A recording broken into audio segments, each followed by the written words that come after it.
Bismillahirrahmanirrahim. Assalamualaikum warahmatullahi wabarakatuh. Alhamdulillahi rabbil alamin. Wabihi nasta'in ala umuri dunya waddin. Wassalatu wassalamu ala ashrafil anbiya'i wal mursalin Sayyidina Muhammadin wa ala alihi wa ashabihi ajma'in. Rabbi syrah li sadri wa yassir li amri wahlul 'uqdatam min lisani yafqahu qawli. Amma ba'd. Alhamdulillah para jamaah sekalian, kita bisa bertemu lagi di kajian tercinta kita Sekolah Fikih Live.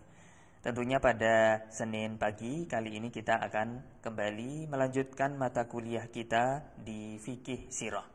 Dan pembahasan kita para jamaah sekalian insya Allah terkait dengan Fathu Mekah, pembebasan kota Mekah pada tahun 8 Hijriah. Bagaimana perjalanan Sirah Nabawiyah yang akan kita bahas nanti, insya Allah kita akan kupas bersama guru kita Ustadz Ahmad Sarwat LCMA, dan beliau sudah hadir. Kita sapa dulu sebelum kita mulai. Assalamualaikum Ustadz. Waalaikumsalam warahmatullahi wabarakatuh. Kabar baik dan sehat pagi ini Ustadz? Ya, alhamdulillah mengawali pekan ini kita insya Allah pagi-pagi ini membaca Sirah Nabawiyah sampai sudah pada bagian yang ya boleh dibilang hampir bagian akhir ya dari masa kehidupan Rasulullah. Sudah masuk tahun ke-8 di bulan Ramadan, itu terjadilah peristiwa pembebasan Mekah atau disebut dengan Fathu Mekah. Insya Allah pembahasan ini nanti Ustaz Syihab karena cukup banyak kejadian di dalamnya, kita akan membagi dua.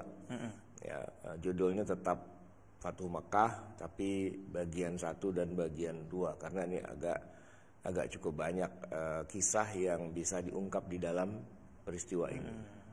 Baik, coba kita lihat Ustadz bab-babnya di buku yang sudah antum tulis.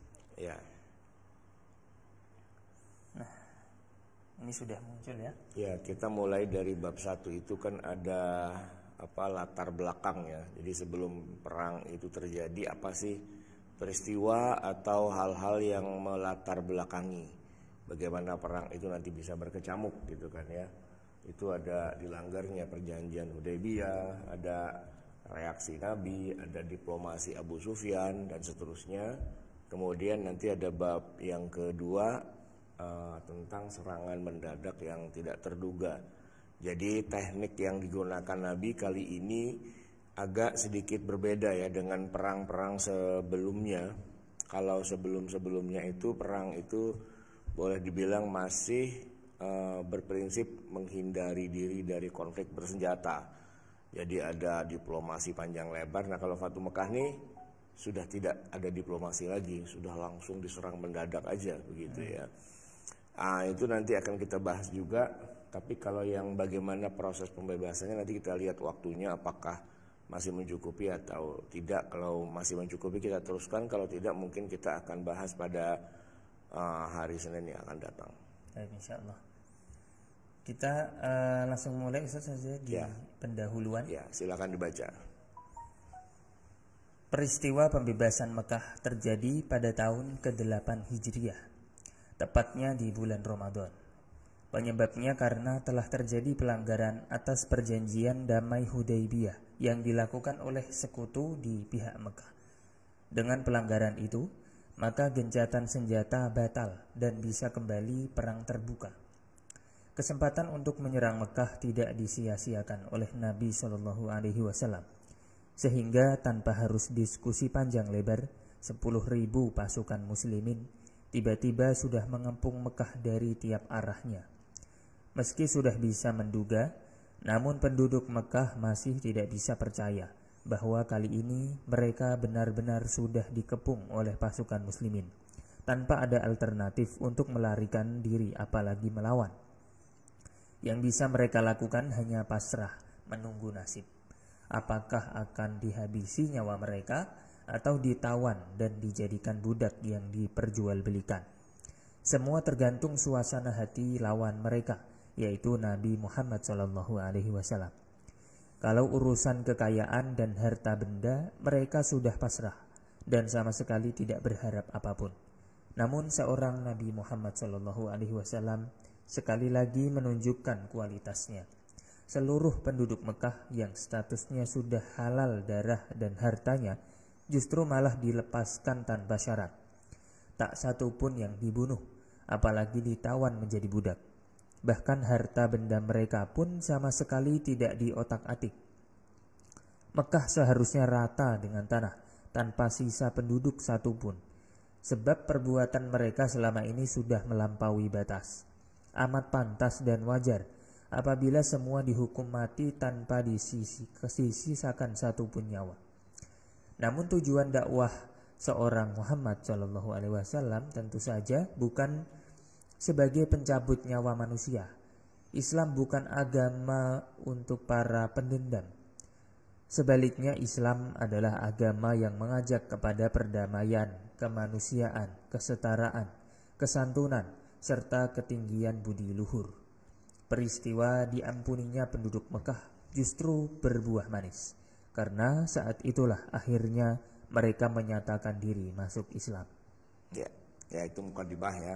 Kita akan mulai saja pada bab satunya, yaitu latar belakang terjadinya peristiwa Fathu Makkah ini. Jadi jamaah sekalian, ada beberapa kejadian yang menjadi latar belakang ya terjadinya pembebasan Mekah.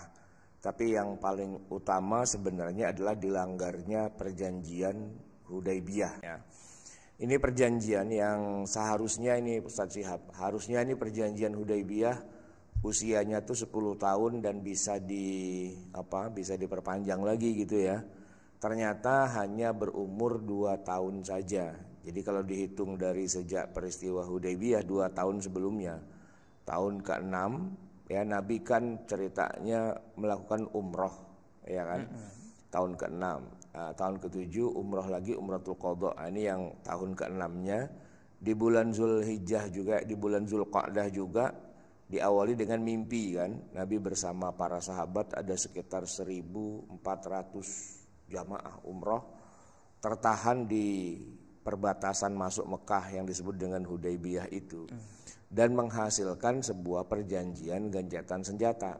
Dalam arti oke, kita akan bikin kesepakatan tidak ada peperangan, tidak ada pertumpahan darah selama 10 tahun ya, dengan berbagai macam pasal dan ayatnya lah, poin-poinnya begitu. Cuma memang di situ disebutkan bahwa perjanjian ini bisa saja batal dengan sendirinya manakala salah satu pihak melakukan pelanggaran gitu. Jadi kalau kita baca nih ya, tiba-tiba saja di halaman 9 dilanggarnya perjanjian Hudaybiyah. Ya. Perjanjian Hudaybiyah yang seharusnya berusia 10 tahun dan bisa diperpanjang, harusnya bisa diperpanjang tuh kan. Ternyata hanya berumur 2 tahun saja. Tiba-tiba saja tanpa ada isyarat terjadi pelanggaran yang mencederai isi perjanjian. Dan sejak awal disepakati bahwa perjanjian itu otomatis batal manakala salah satu pihak atau sekutunya melakukan pelanggaran. Nah ini yang menarik nih Ustaz Syihab adalah sebenarnya yang melakukan pelanggaran itu bukan pihak Mekah sendiri ya, bukan, tapi sekutunya. Cuma memang di dalam perjanjian itu disebut kata halfa itu ya, halif atau halfa atau istilahnya ya yang menjadi sekutunya lah. Jadi perang ini aslinya kan melibatkan dua belah pihak ya, antara pihak kita sebut pihak Mekah, pihak Madinah lah gitu kan. Tapi suku-suku yang ada di luar dari Mekah dan Madinah itu silahkan memilih mau berpihak kepada siapa. Di dalam perjanjian itu belum kesebut tuh pihaknya Mekah adalah Khuza'ah, kabilah Khuza'ah gitu ya. Kemudian yang pihak memihak ke Madinah itu misalnya kabilah Bani Bakar gitu, belum kesebut. Karena boleh jadi belum jelas peta siapa pendukung dan pengusung calon pasangan. Loh kok calon pasangan? Pendukung dari dua pihak itu gitu ya. Itu nanti ditentukan kemudian memang. Tapi nah perjanjian ini sekaligus juga mengikat para pendukung, para pengusung Artinya kalian harus melakukan koordinasi di dalam gitu. Jadi nggak bisa berlepas diri. Siapa yang mau jadi pendukung Anda harus Anda ikat dengan ketentuan-ketentuan. Ibarat kata, Anda mau dukung saya, boleh, tapi Anda diikat dengan sebuah peraturan. Kalau saya bilang jangan begini, jangan begitu, Anda harus nurut. Nggak boleh Anda cuman dukung-dukung saya, tapi Anda sendiri bikin keonaran di luar sana, itu nggak bisa.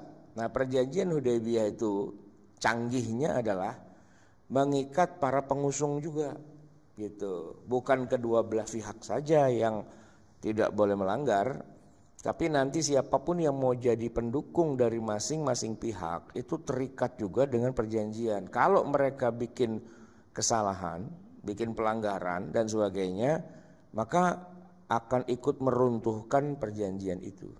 Nah, jadi kalau kita lihat nanti dalam kasus siapa sih yang bikin pelanggaran gitu, sebenarnya yang melanggar itu bukan pihak Mekah sebenarnya. Kita baca ya, silakan Ustaz Syihab. A. Dilanggarnya perjanjian Hudaybiyah. Ya, yang nomor 1 aja langsung. Nomor 1, pelaku pelanggaran. Sebenarnya pihak yang melakukan pelanggaran sehingga mengakibatkan batalnya perjanjian Hudaybiyah bukan dari kalangan penduduk Mekah atau pihak Madinah langsung, melainkan pihak lain yang posisinya menjadi sekutu bagi orang Mekah dan Madinah. Ada 2 kabilah yang saling bermusuhan dan masing-masing berbeda dukungan. Yang pertama adalah kabilah Bani Bakr. Mereka bukan penduduk Mekah, namun posisi mereka memang sebagai sekutu bagi kaum musyrikin Mekah.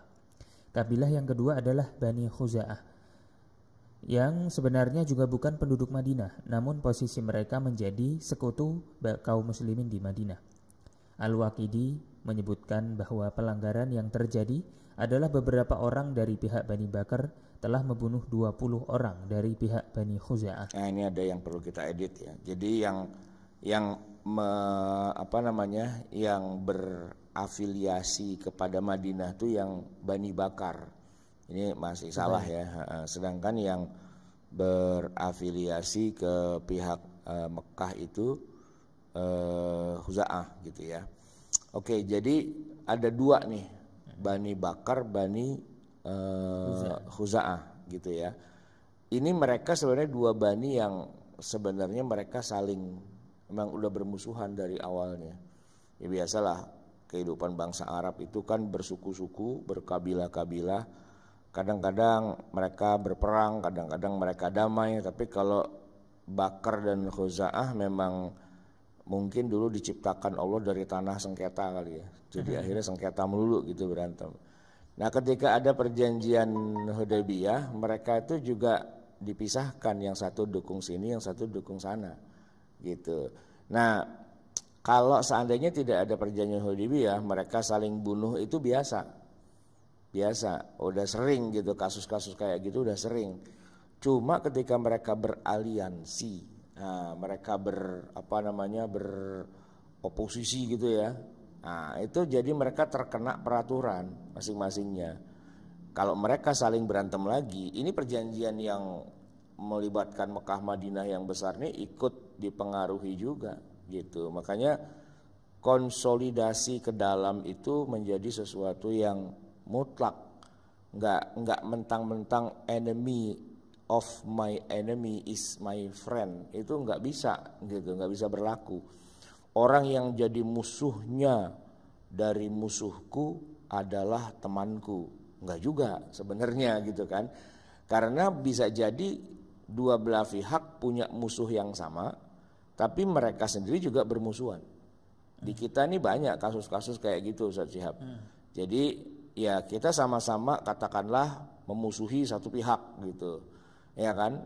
Tetapi kemudian sebenarnya di antara kita pun juga terjadi permusuhan. Itu biasanya kalau para pemimpin bangsa ya, kalau melihat bangsanya itu centang perenang, dalam arti sering berantem sesama mereka sendiri, memang kadang-kadang suka mencari ulah, bikin story dengan kekuatan di luar negeri. Biar mereka jadi bersatu, melupakan perbedaan di antara mereka dulu. Gitu. Jadi kita punya musuh bersama gitu kan. Harusnya kan begitu tuh. Nah, tetapi di antara mereka sendiri sebenarnya pecah belah juga gitu. Nah dalam konteks kayak gini nih kejadiannya menarik.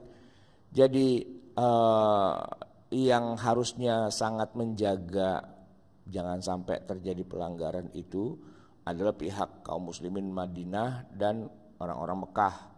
Tapi karena mereka didukung oleh dua kekuatan lagi, nah dua kekuatannya ini berpotensi konflik sebenarnya. Kalau Nabi ya sebagai orang Madinah gitu ya, dan juga orang-orang Mekah gitu ya, mereka itu orang-orang yang sebenarnya orang pinter, yang nggak mau perang lah pada dasarnya gitu, karena perang itu kan sebuah kebodohan, perang itu sebuah kepandiran gitu. Namanya perang tuh pasti yang menang jadi arang, yang kalah jadi abu gitu kan. Nggak ada istilah dalam perang tuh win-win solution tuh nggak ada. Makanya kalau kita perhatikan ini menarik ya. Orang Mekah memusuhi Nabi ya, karena mereka nggak setuju kan dengan dakwah Nabi Muhammad yang ya istilahnya bertentangan lah dengan akidah dasar mereka. Diperangi gitu Nabi kan prinsipnya nggak mau ngelawan.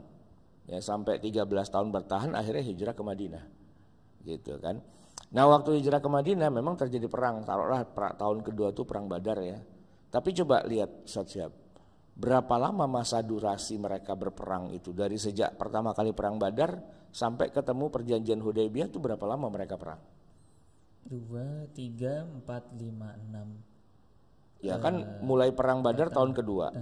Perjanjian Hudaybiyah tahun ke-6. 6. Berarti 4 tahun. Ah iya. Cuma 4 tahun mereka perang itu. Udah gitu mereka langsung sadar, bego banget kita ya. Perang melulu gitu. Terus bikin perjanjian damainya berapa tahun? 10. Lah iya. Itu kan menunjukkan bahwa orang Mekah, orang Madinah tuh otaknya dipakai gitu. Nah yang pada nggak pakai otak itu yang kabilah-kabilah itu yang dari dulu perang aja kerjaannya. Kalau buat orang Mekah perang tuh merugikan. Kenapa? Gara-gara perang duit mereka habis. Betul. Padahal mereka nyari duitnya capek gitu kan. Ya kan mereka nggak punya potensi kekayaan alam. Ya nggak kayak orang Madinah gitu yang punya kurma dan sebagainya. Tungguin aja juga nanti panen sendiri kan. Kalau orang Mekah, kalau mereka perang, duit yang capek-capek mereka kumpulkan dari hasil dagang keliling mana-mana itu kan habis dipakai gitu. Yang kedua ya mereka jadi nggak bisa dagang. Gitu. Kalau nggak bisa dagang kan lama-lama ekonomi mereka jadi berantakan. Di mana-mana perang tuh merugikan kedua belah pihak gitu. Maka kesel sama agama yang dibawa oleh Nabi Muhammad. Tapi pada akhirnya mereka ya sampai pada tingkat kedewasaan, ya udahlah, lu gua gitu kan. Itu udah sampai pada level itu. Makanya perjanjian Hudaybiyah itu sebenarnya bikin girang kedua belah pihak sih. Nabi girang, Mekah juga girang sebenarnya gitu. Cuma, nah ini dia nih masalahnya. Ada pendukung, pengusung di antara mereka masing-masing yang mereka maunya perang aja gitu. Demen banget perang gitu, demen banget bunuh-bunuhin orang dan sebagainya. Kalau Nabi dan lawannya orang Mekah itu sebenarnya nggak suka bunuh-bunuhan gitu. Mereka lebih senang damai, kita kerjasama walaupun sama musuh. Oke lah, akidah kita berbeda. Tapi kalau memang ini menguntungkan kita berdua, why not? Gitu kan? Gitu. Jadi bukan enemy of my enemy is my friend. Bukan. Prinsipnya adalah kalau sama-sama menguntungkan, lawan pun jadi kawan. Gitu. Kalau sama-sama menguntungkan. Agak oportunis sih sebenarnya, tapi itu justru lebih humanis sebenarnya. Nah, di dalam kasus dilanggarnya perjanjian Hudaybiyah ini ternyata ya itu yang terjadi. Jadi pelanggarannya dilakukan oleh bukan pelakunya langsung ya, tapi oleh pendukungnya. Oke, halaman 11-nya silakan Ustaz. Pembunuhan atas tamu Allah. Diriwayatkan bahwa ketika beberapa orang dari Bani Bakar ingin beribadah menuju Baitullah di masa damai, tiba-tiba kemah mereka dikepung dan diporak-porandakan oleh Bani Huza'ah. 20 orang pun terbunuh begitu saja, padahal mereka dalam posisi berihram hendak mengunjungi tanah suci. Ternyata kedua kabilah ini, yaitu Bani Bakar dan Bani Huza'ah, memang sejak awal sudah bermusuhan. Ditambah lagi mereka berada pada dua pihak yang berbeda, namun sedang dalam posisi gencatan senjata.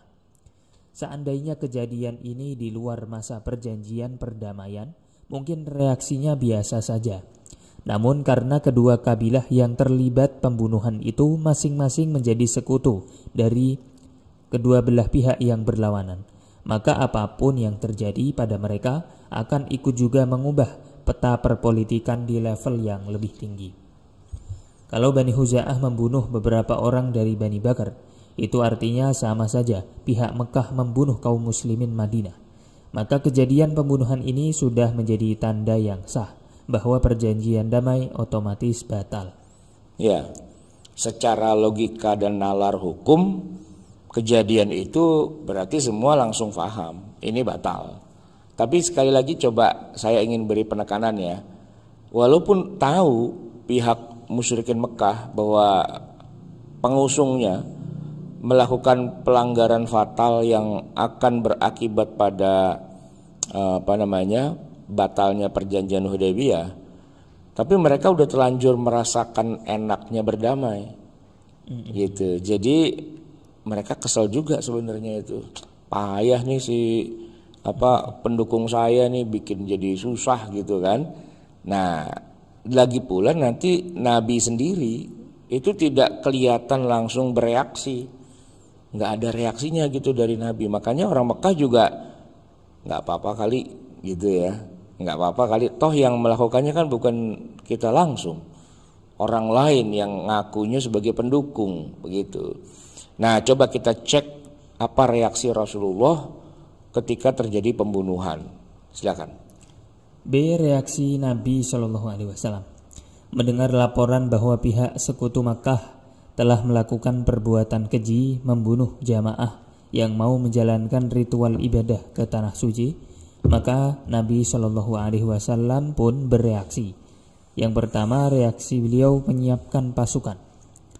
Reaksinya tidak lain adalah meyakini bahwa perjanjian damai otomatis sudah tidak berlaku dan posisi kedua belah pihak kembali lagi perang bunuh-bunuhan. Maka Nabi SAW segera menyiapkan pasukan perang sebanyak-banyaknya dan sekuat-kuatnya, seolah-olah seperti hendak melakukan peperangan besar. Buat para sahabat, urusan bersiap-siap menjalani perang adalah hal yang sudah menjadi rutinitas. Iya, kan perang Mu'tah itu kan juga baru berlalu beberapa bulan kan, cuma berselang 4 bulan kan. Kalau itu Ramadan, sebelumnya ada bulan Jumadil Ula ya kan. Di Jumadil Ula itu terjadi perang Mu'tah yang ya pasukannya juga melawan berapa itu 200 ribu kan. 200 ribu. Sementara Nabi perang dengan pasukan berapa? 3.000. Cuma 3.000 gitu. Jadi ya memang perang tuh hampir menjadi rutinitas di kalangan Mekah gitu.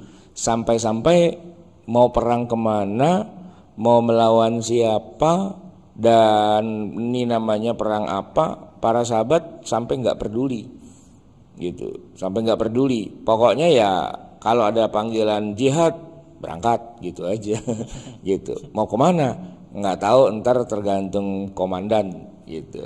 Memang begitu emang dan ini sebuah strategi perang yang menarik ya. Dalam arti prajurit dibikin seprofesional mungkin biar tidak ada ikatan batin gitu. Jadi dari awal mereka tidak terlalu merasa penting ini mau perang kemana dan sebagainya. Pokoknya Nabi bilang siapkan pasukan perang, siap gitu aja gitu ya.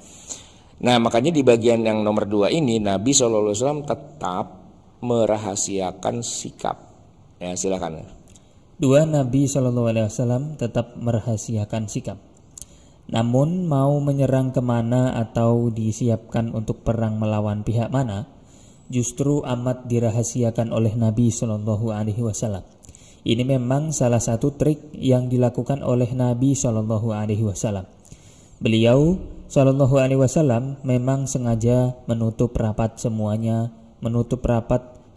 rencana dan agendanya, bahkan kepada sesama kaum muslimin sekalipun. Jangankan pihak musyrikin Mekah, bahkan penduduk Madinah pun tidak bisa menebak-nebak seenaknya apakah posisi mereka kembali berperang ataukah masih dalam status perdamaian. Ini memang langkah strategis sekaligus siasat yang sengaja Nabi lancarkan demi untuk mengecoh lawan. Ya, jadi perang itu adalah tipu daya.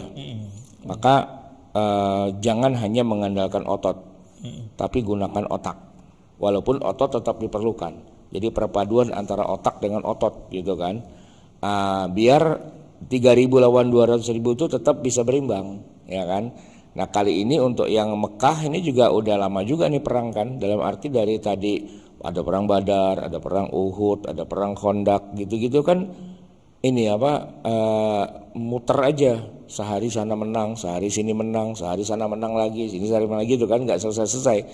Nabi ingin mengakhiri perang ini dengan pukulan telak terakhir, knockout gitu loh. Pengen dibikin KO gitu loh. Gimana caranya? Ya ini kesempatan Fatu Mekah, yaitu dengan cara tidak kowar-kowar mau menyerang. Tapi kalau Nabi serang secara juridis, secara legal sah gitu. Nah itu siasat gitu, siasat memanfaatkan kelengahan lawan gitu. Oke, hal yang sama juga sebenarnya dirasakan oleh Abu Sufyan ya di Mekah. Kita baca tentang Abu Sufyan. Diplomasi Abu Sufyan. Siapapun yang mengetahui isi perjanjian Hudaybiyah pasti tahu bahwa peristiwa pembunuhan 20 orang dari Bani Bakar oleh orang-orang dari Bani Huza'ah secara otomatis akan membuat perjanjian itu batal dengan sendirinya. Yang pertama, pemimpin Mekah bermusyawarah. Namun anehnya dari pihak kaum muslimin sendiri sama sekali tidak ada tanda-tanda protes atau semacam keberatan. Hal itu membuat pihak Mekah jadi heran dan bertanya-tanya, kenapa sama sekali tidak ada reaksi dari pihak kaum muslimin? Setidak-tidaknya mereka segera mengirim utusan untuk menyampaikan protes atau keberatan. Atau kalaupun tidak, setidaknya ada pernyataan sikap. Namun kali ini sama sekali sunyi senyap. Tidak ada pernyataan apapun dari pihak kaum muslimin. Sikap diam ini tentu saja membuat para pemuka musyrikin Mekah menjadi serba salah. Mereka agak bingung untuk menentukan sikap. Hingga akhirnya mereka pun berkumpul di Darun Nadwah seperti biasa. Kalau ada hal-hal yang harus mereka musyawarahkan. Iya. Nah, diamnya Nabi itu bikin mereka jadi serba salah. Ini kita masih damai apa udah perang lagi sih gitu ya. Kalau maunya sih ya tolong dimaafkan. Ya maaf gitu. Pokoknya gitu. Tapi kok Nabi tidak bereaksi apa-apa, tidak ada informasi apa-apa, diam aja. Udah deh kalau gitu kita minta kepastian deh. Gitu, jangan kita digantung kayak gini, mau dibawa kemana nih perjanjian Hudaybiyah nih gitu kan. Sepakat? Ya udah kalau gitu yang berangkat Abu Sufyan aja ke sana. Kenapa Abu Sufyan? Ada pertimbangannya, silakan dibaca. Abu Sufyan pergi ke Madinah.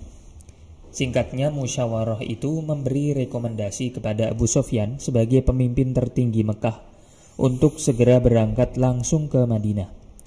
Jangan lagi pakai utusan atau perwakilan, tapi langsung saja pemimpin tertinggi Mekah yang turun tangan. Harapannya agar diplomasi tingkat tinggi bisa langsung dihasilkan sesegera mungkin. Ya karena kalau pakai utusan kan, utusan cuma bisa menyampaikan pesan searah. Ya kan, nggak bisa langsung diajak diskusi. Ya kalau gitu nanti kami sampaikan, gitu kan. Sana bilang jawab gini. Ya kami sampaikan. Itu kan kayak orang chatting tapi delay. Enggak, orang chatting tapi delay. Ustaz Ihab, gimana kabar? Nggak dijawab. Jawabnya besok. Alhamdulillah Ustaz, sehat-sehat. Terus saya balas lagi besoknya lagi. Ya kan kelamaan gitu kan. Ini mau chatting mungkin udah datang aja, datang gitu. Jadi dan yang datang Abu Sufyan biar langsung penentu kebijakan. Kalau kita mau perang ya perang, kalau kita mau damai ya damai. Pokoknya orang nomor 1 di Mekah Abu Sufyan itu langsung berhadapan-hadapan dengan Nabi. Gitu ceritanya. Maunya, desainnya tuh kayak gitu. Oke, singkat cerita ya bagian bawah tuh ya. Tibalah Abu Sufyan di Madinah, kota di mana Nabi SAW itu bertempat tinggal selama ini, ya kan? Oke. Dan tujuannya hanya satu, meminta kejelasan status hubungan kedua belah pihak. Apakah mereka masih ingin meneruskan status perdamaian atau mau pecah lagi perang tak berkesudahan? Nah, ketika Abu Sufyan tiba di Madinah, menjadi gegerlah penduduknya. Sebab Abu Sufyan adalah pemimpin tertinggi dari musuh kaum muslimin, ya. Tiba-tiba begitu saja muncul, ya kan? Kalau saja kemunculan Abu Sufyan di Madinah masih dalam status damai yang resmi, ya belum ada insiden apapun, mungkin tidak jadi masalah karena lagi damai kan. Bukankah Nabi juga umroh ke Mekah gitu kan? Nah, maka kalau Abu Sufyan secara resmi ya istilahnya datang ke Madinah untuk bersilaturahmi lah gitu istilahnya gitu ya. Itu kan wajar-wajar saja. Tapi ini ada insiden, gitu. Dan dalam keadaan insiden gak jelas itu Abu Sufyan datang. Maka kan orang Madinah juga kaget. Waduh, datang nih Abu Sufyan, gitu ya. Nah, namun justru kedatangannya di saat hubungan kedua belah sedang tidak jelas, apakah masih berdamai atau sudah berstatus perang. Nah, dalam hal ini kita kagum juga nih dengan keberanian Abu Sufyan yang dengan berani begitu saja masuk Madinah. Karena kan nggak jelas, ini gue masuk sana dibunuh apa enggak nih, gitu kan? Karena kan lagi mestinya kan ya kirim perwakilan aja gitu kan. Padahal status perdamaiannya coba dibalik, kedua belah pihak masih abu-abu, masih menjadi tanda tanya. Seharusnya cukup dia kirim utusan untuk menjajaki dan mengamati situasi. Agar bila mana utusan itu dibunuh, posisi pimpinan kan tetap aman gitu kan, biar tumbalnya si utusannya aja gitu. Namun Abu Sufyan nampaknya cukup yakin bahwa dirinya masih dijamin tidak akan dibunuh begitu saja. Sebab biar bagaimanapun Abu Sufyan tahu banyak tentang karakteristik syariat Islam yang tidak mudah main bunuh lawan seenaknya. Itu Abu Sufyan tahu hal-hal kayak gitu kan. Jadi yakin aman itu. Apalagi mengingat bahwa Abu Sufyan punya hubungan kekeluargaan yang sangat erat dengan Nabi SAW. Sebab salah satu putrinya, Nabi Abu Sufyan tuh punya putri perempuan, anak perempuan tuh yang namanya Ummu Habibah atau disebut juga dengan Romlah. Ada dua tuh namanya, satu Ummu Habibah, yang satu lagi Romlah. Itu masuk Islam sejak awal, nikah sama suaminya, tapi kemudian suaminya meninggal gitu kalau nggak salah waktu lagi hijrah ke Habasyah gitu, dan kemudian dinikahkan sama Nabi yang jadi walinya tuh Kaisar atau Raja An-Najasyi gitu kan. Maka unik ya, Nabi perang lawan mertua.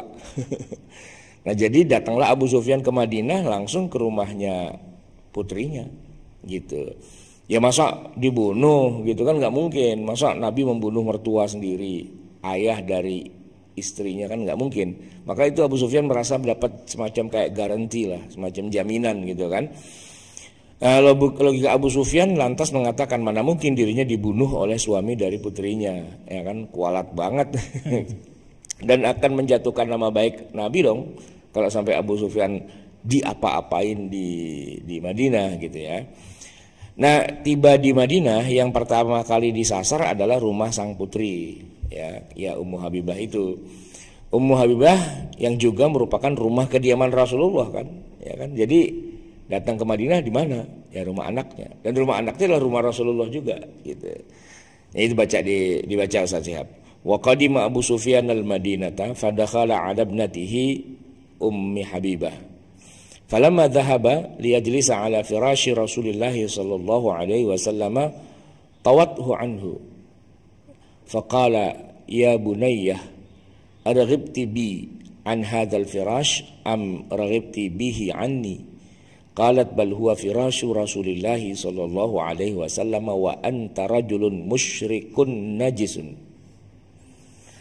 Wallahi laqad asabaka ba'di syarr. Ya, Ustaz Syihab bisa menerjemahkan ya, coba. Nah, Abu Sufyan itu masuk Madinah, datang ke Madinah. Kemudian beliau pertama-tama masuk ke anaknya, mengunjungi anaknya Ummu Habibah, anak perempuan beliau. Kemudian falamma dhahaba fayajlis ala firasyi Rasulillah, dan beliau ketika datang itu duduk di atas firasy, tempat peristirahatannya Nabi Muhammad.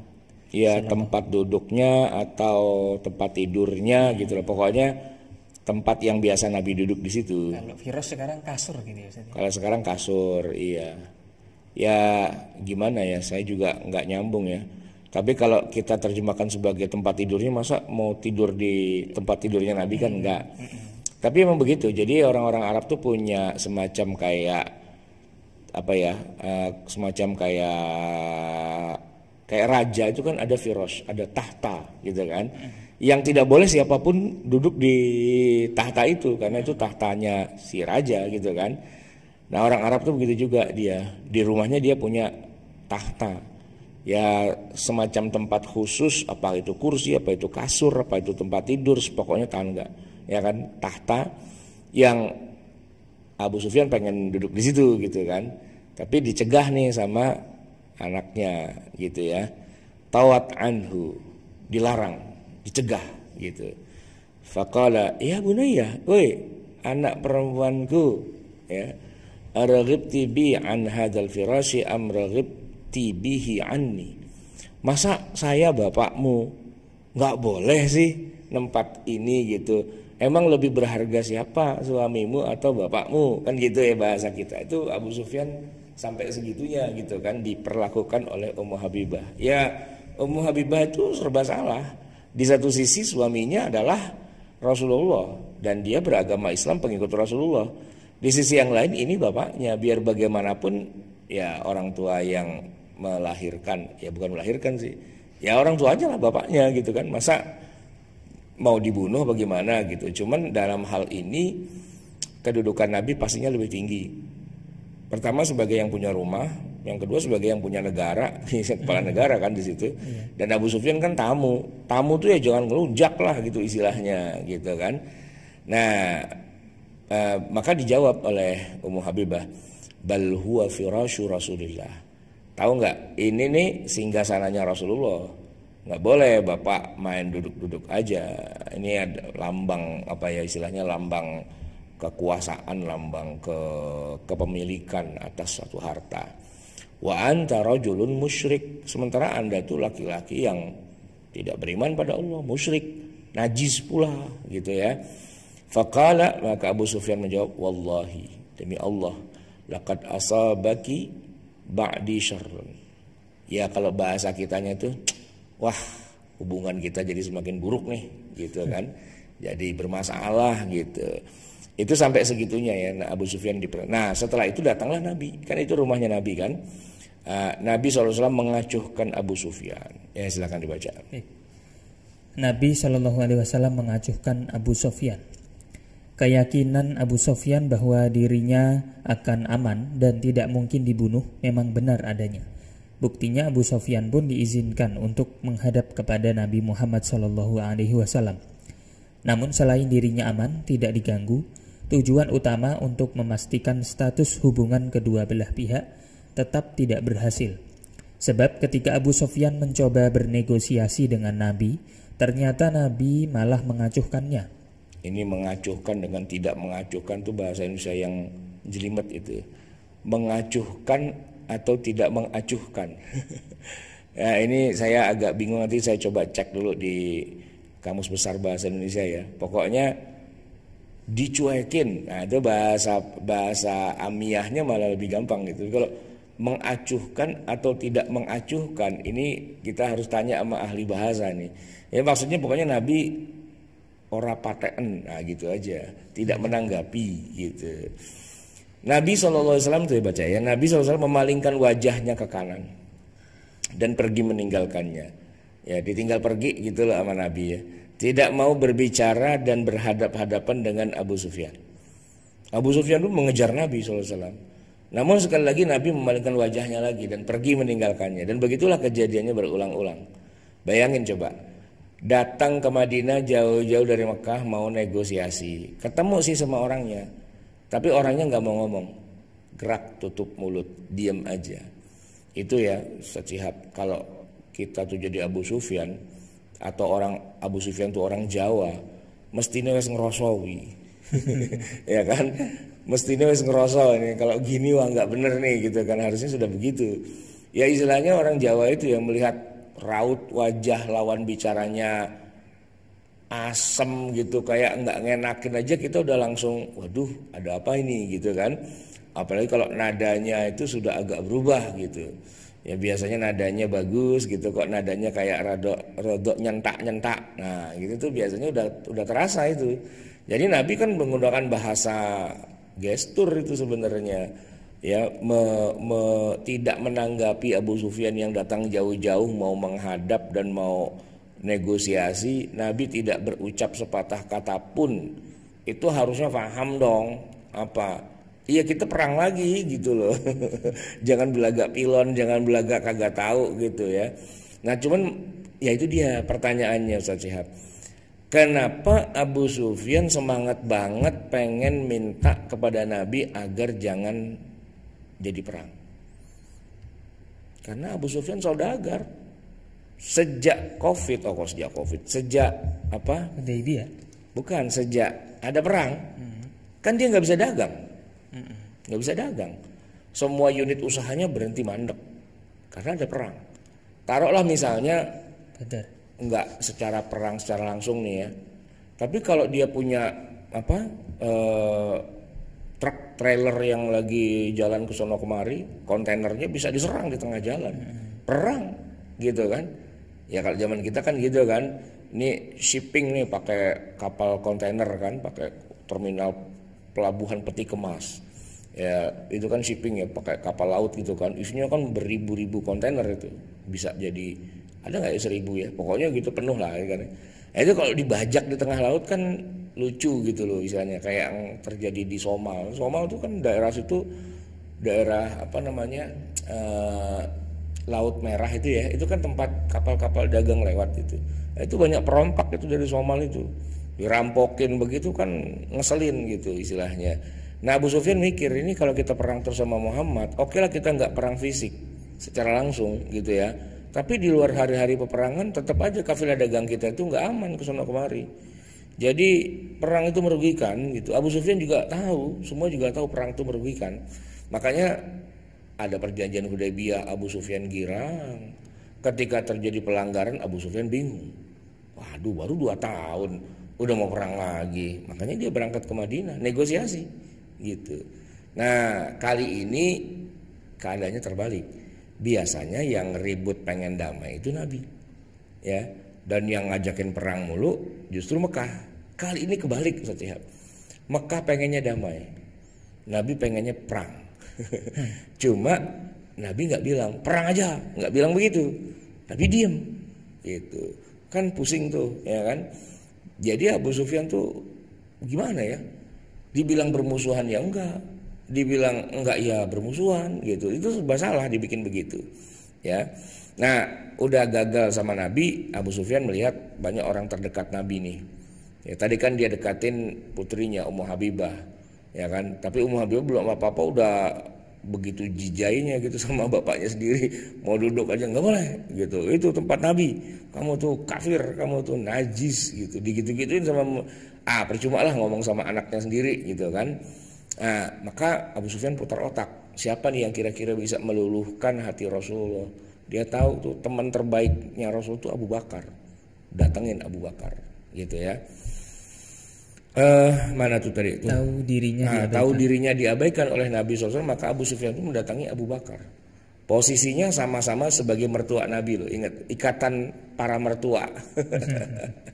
Ya kan, sebab putri Abu Bakar itu juga, yaitu Aisyah kan juga jadi istri Nabi. Nah putrinya Abu Sufyan juga jadi istri Nabi. Ini persatuan para mertua nih gitu ya kan. Harusnya gampang itu Abu Bakar gitu ya. Sayangnya harapan Abu Sufyan untuk merayu Abu Bakar agar Nabi SAW mau menanggapinya menghadapi jalan buntu. Abu Bakar mengatakan, kata-katanya itu kurang ya. Abu Bakar mengatakan bahwa yang menentukan sikap kaum muslimin bukan dirinya, tapi Nabi SAW seorang. Urusan sepanjang ini hanya bisa diselesaikan langsung dengan Nabi. Lu percuma ngomong sama gua juga kagak tahu maunya Nabi apa gitu. Kalau mau nego ya nego aja langsung gitu. Udah saya ajak ngomong, terus dia kagak tanggapin. Ya habis gimana dong? Ya udah, Nabi kalau udah mau punya kayak gitu ya maunya kayak gitu ya kayak gitu udah. Siapa di antara kita yang berani ngerayu-ngerayu gitu kan? Kata Abu Sufyan, lah kalau ente aja yang jadi orang terdekatnya ngerayu kagak berhasil, gimana saya ya? Gitu kan? Mikir lagi Abu Sufyan, Umar dah gitu. Karena Umar nih orangnya mungkin agak lebih bisa didengar sama Nabi. Kadang-kadang ide-idenya tuh ide liar, out of the box gitu, tapi sering bener gitu loh. Maka datang ke Umar gitu ya. Mana tuh gagal berdiplomasi dengan Abu Bakar, Abu Sufyan pun mendekati Umar bin Khattab yang juga mertuanya Nabi. Sebab putri Umar yaitu Hafsah itu menikah dengan Nabi. Jadi ini 3 orang bapak-bapak nih anggota ikatan persaudaraan mertua Nabi. Ikatan persaudaraan mertua Nabi, IPMN. Ikatan persaudaraan mertua Nabi. Cuman yang satu kafir, yang 2 Islam gitu ya. Namun Abu Sufyan sekali lagi harus kecewa karena Umar pun meninggalkannya tanpa memberi informasi apapun gitu. Kalau bahasa kitanya Umar tuh mungkin ngomong begini, ya lu nanya Abu Bakar aja kagak dijawab, nanya gua lagi, sama aja kagak ngaruh juga. No, langsung hadepin Nabi kalau berani gitu. Jadi ya Abu Sufyan puyeng lah gitu. Nabi kagak mau jawab, 3 orang terdekat Nabi juga nggak mau jawab. Akhirnya setelah beberapa waktu tidak berhasil bernegosiasi serta tidak mendapatkan kepastian status, Abu Sufyan pun pulang ke Mekah dengan tangan hampa. Statusnya sebelum pergi dengan setelah kembali sama saja, sama-sama tidak jelas statusnya dan terkatung-katung gitu. Tapi memang itulah skenario, itulah Nabi itu emang paling sutradara paling handal gitu. Dia bisa bikin lawan tuh mati kutu, nggak bergerak, confuse, salah serba salah gitu, serba salah, begini salah begitu salah gitu kan. Jadi kita harus gimana nih? Cuman wait and see doang gitu ya kan. Dimintai kejelasan harus bagaimanapun Nabi nggak jawab gitu. Itu siksaan saja. Itu siksaan. Ya kan, paling nggak enak kan digantung kan. Kalau emang nggak diterima lamaran saya, bilang aja nggak terima. Jangan bilang engkau terlalu baik untukku. Palak lu peyang. Kebanyakan alasan gitu ya. Nah, jadi itu situasi yang disusun oleh Nabi biar kondisinya membuat situasi semakin melemahkan posisi kaum musyrikin di Mekah. Sebenarnya itu poinnya.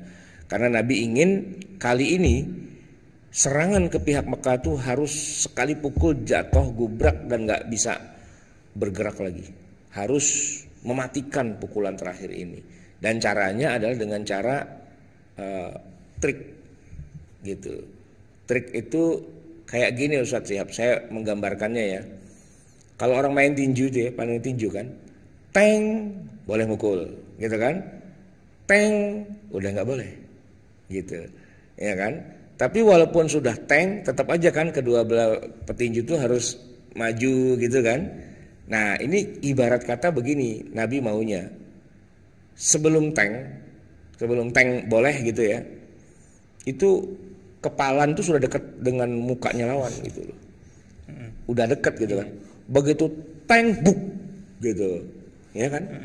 Salah nggak? Enggak dong, kan udah tank gitu. Karena kalau bertinju beneran, tank terus maju gitu, gini-gini lagi kan, bisa kepukul, iya bisa mukul sih, tapi bisa jadi ini nggak selesai-selesai. Caranya harus melakukan serangan mendadak, tapi sah serangannya gitu loh. Ya itu yang dilakukan oleh Nabi. Jadi kayak ini udah lagi istirahat kan, tapi terus tiba-tiba bunyi teng gitu. Begitu teng, gedebuk langsung gitu. Wah, nggak bisa bergerak lagi. Ya juri nggak bisa menyalahkan, orang udah teng kok gitu. Cuman lawan jadi nggak sadar gitu bahwa wah ternyata dia diserang dengan cara mendadak gitu. Ya itu kan otak gitu, bukan otot, ya, otak gitu. Jadi ya itulah Nabi menangnya itu di situ, menang otak bukan dengan menang otot. Karena kalau dengan cara misalnya perang tradisional lagi, tanding satu orang lagi gitu kan, bisa saja Nabi menang. Tapi kekuatan musyrikin Mekah itu ya akan surut, dan besok akan bikin perang yang kedua, jilid 2, membalas dendam. Dan begitu kan, yang udah looping terus tuh begitu kan. Dan Nabi ingin segera end game, akhiri saja perang ini. Dengan cara apa? Pukul pada saat dia lengah gitu. Itu Ustaz Syihab. Ini kita ngomong-ngomong nggak ada iklan nih. Iklan, oke Ustaz. Ya ada Ustaz, ada iklan. Ini kita sudah, setelah ini masuk bab 2, sebelumnya kita akan jeda dengan iklan dulu terkait buku kita di Rumah Fikih. Silakan ditampilkan. Untuk menambah wawasan keagamaan, Rumah Fikih Indonesia menyediakan buku-buku berkualitas untuk jamaah sekalian. Selengkapnya mengenai buku-buku tersebut, kunjungi rumahfikih.com/buku. Benar bahwa Nabi Muhammad SAW telah meninggalkan kepada kita dua hal. Kalau kita berpegang teguh, kita tidak akan tersesat, yaitu kitabullah, Al-Quran, wa sunnatu rasulihi, dan hadis Rasulullah SAW.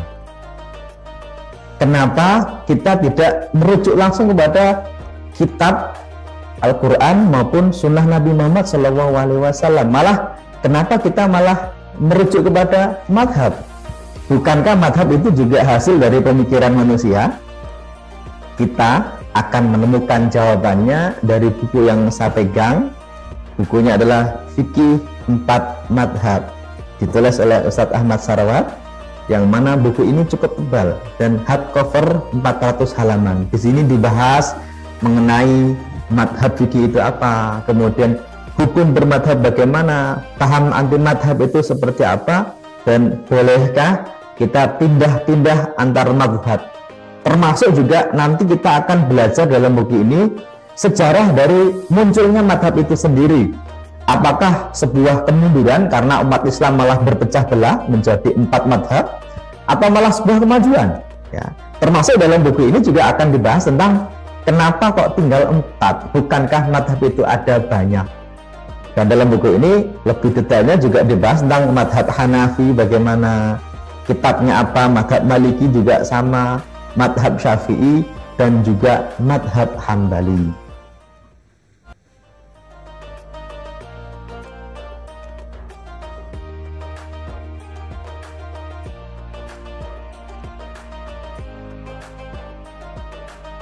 Info selengkapnya bisa diakses melalui website kami di rumahfikih.com/buku.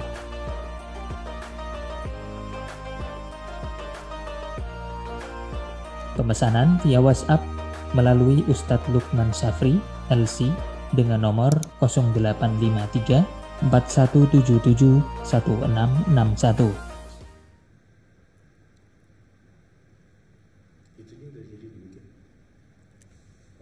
Kita lanjutkan lagi Ustaz. Bab kita tadi sudah masuk bab 2 mengenai serangan mendadak tak terduga.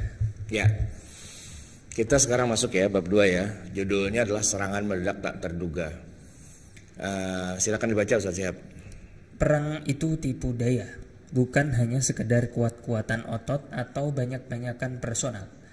Prinsip seperti ini merupakan hal yang sangat menarik kalau kita perhatikan taktik Nabi Shallallahu Alaihi Wasallam dalam memainkan seni perangnya.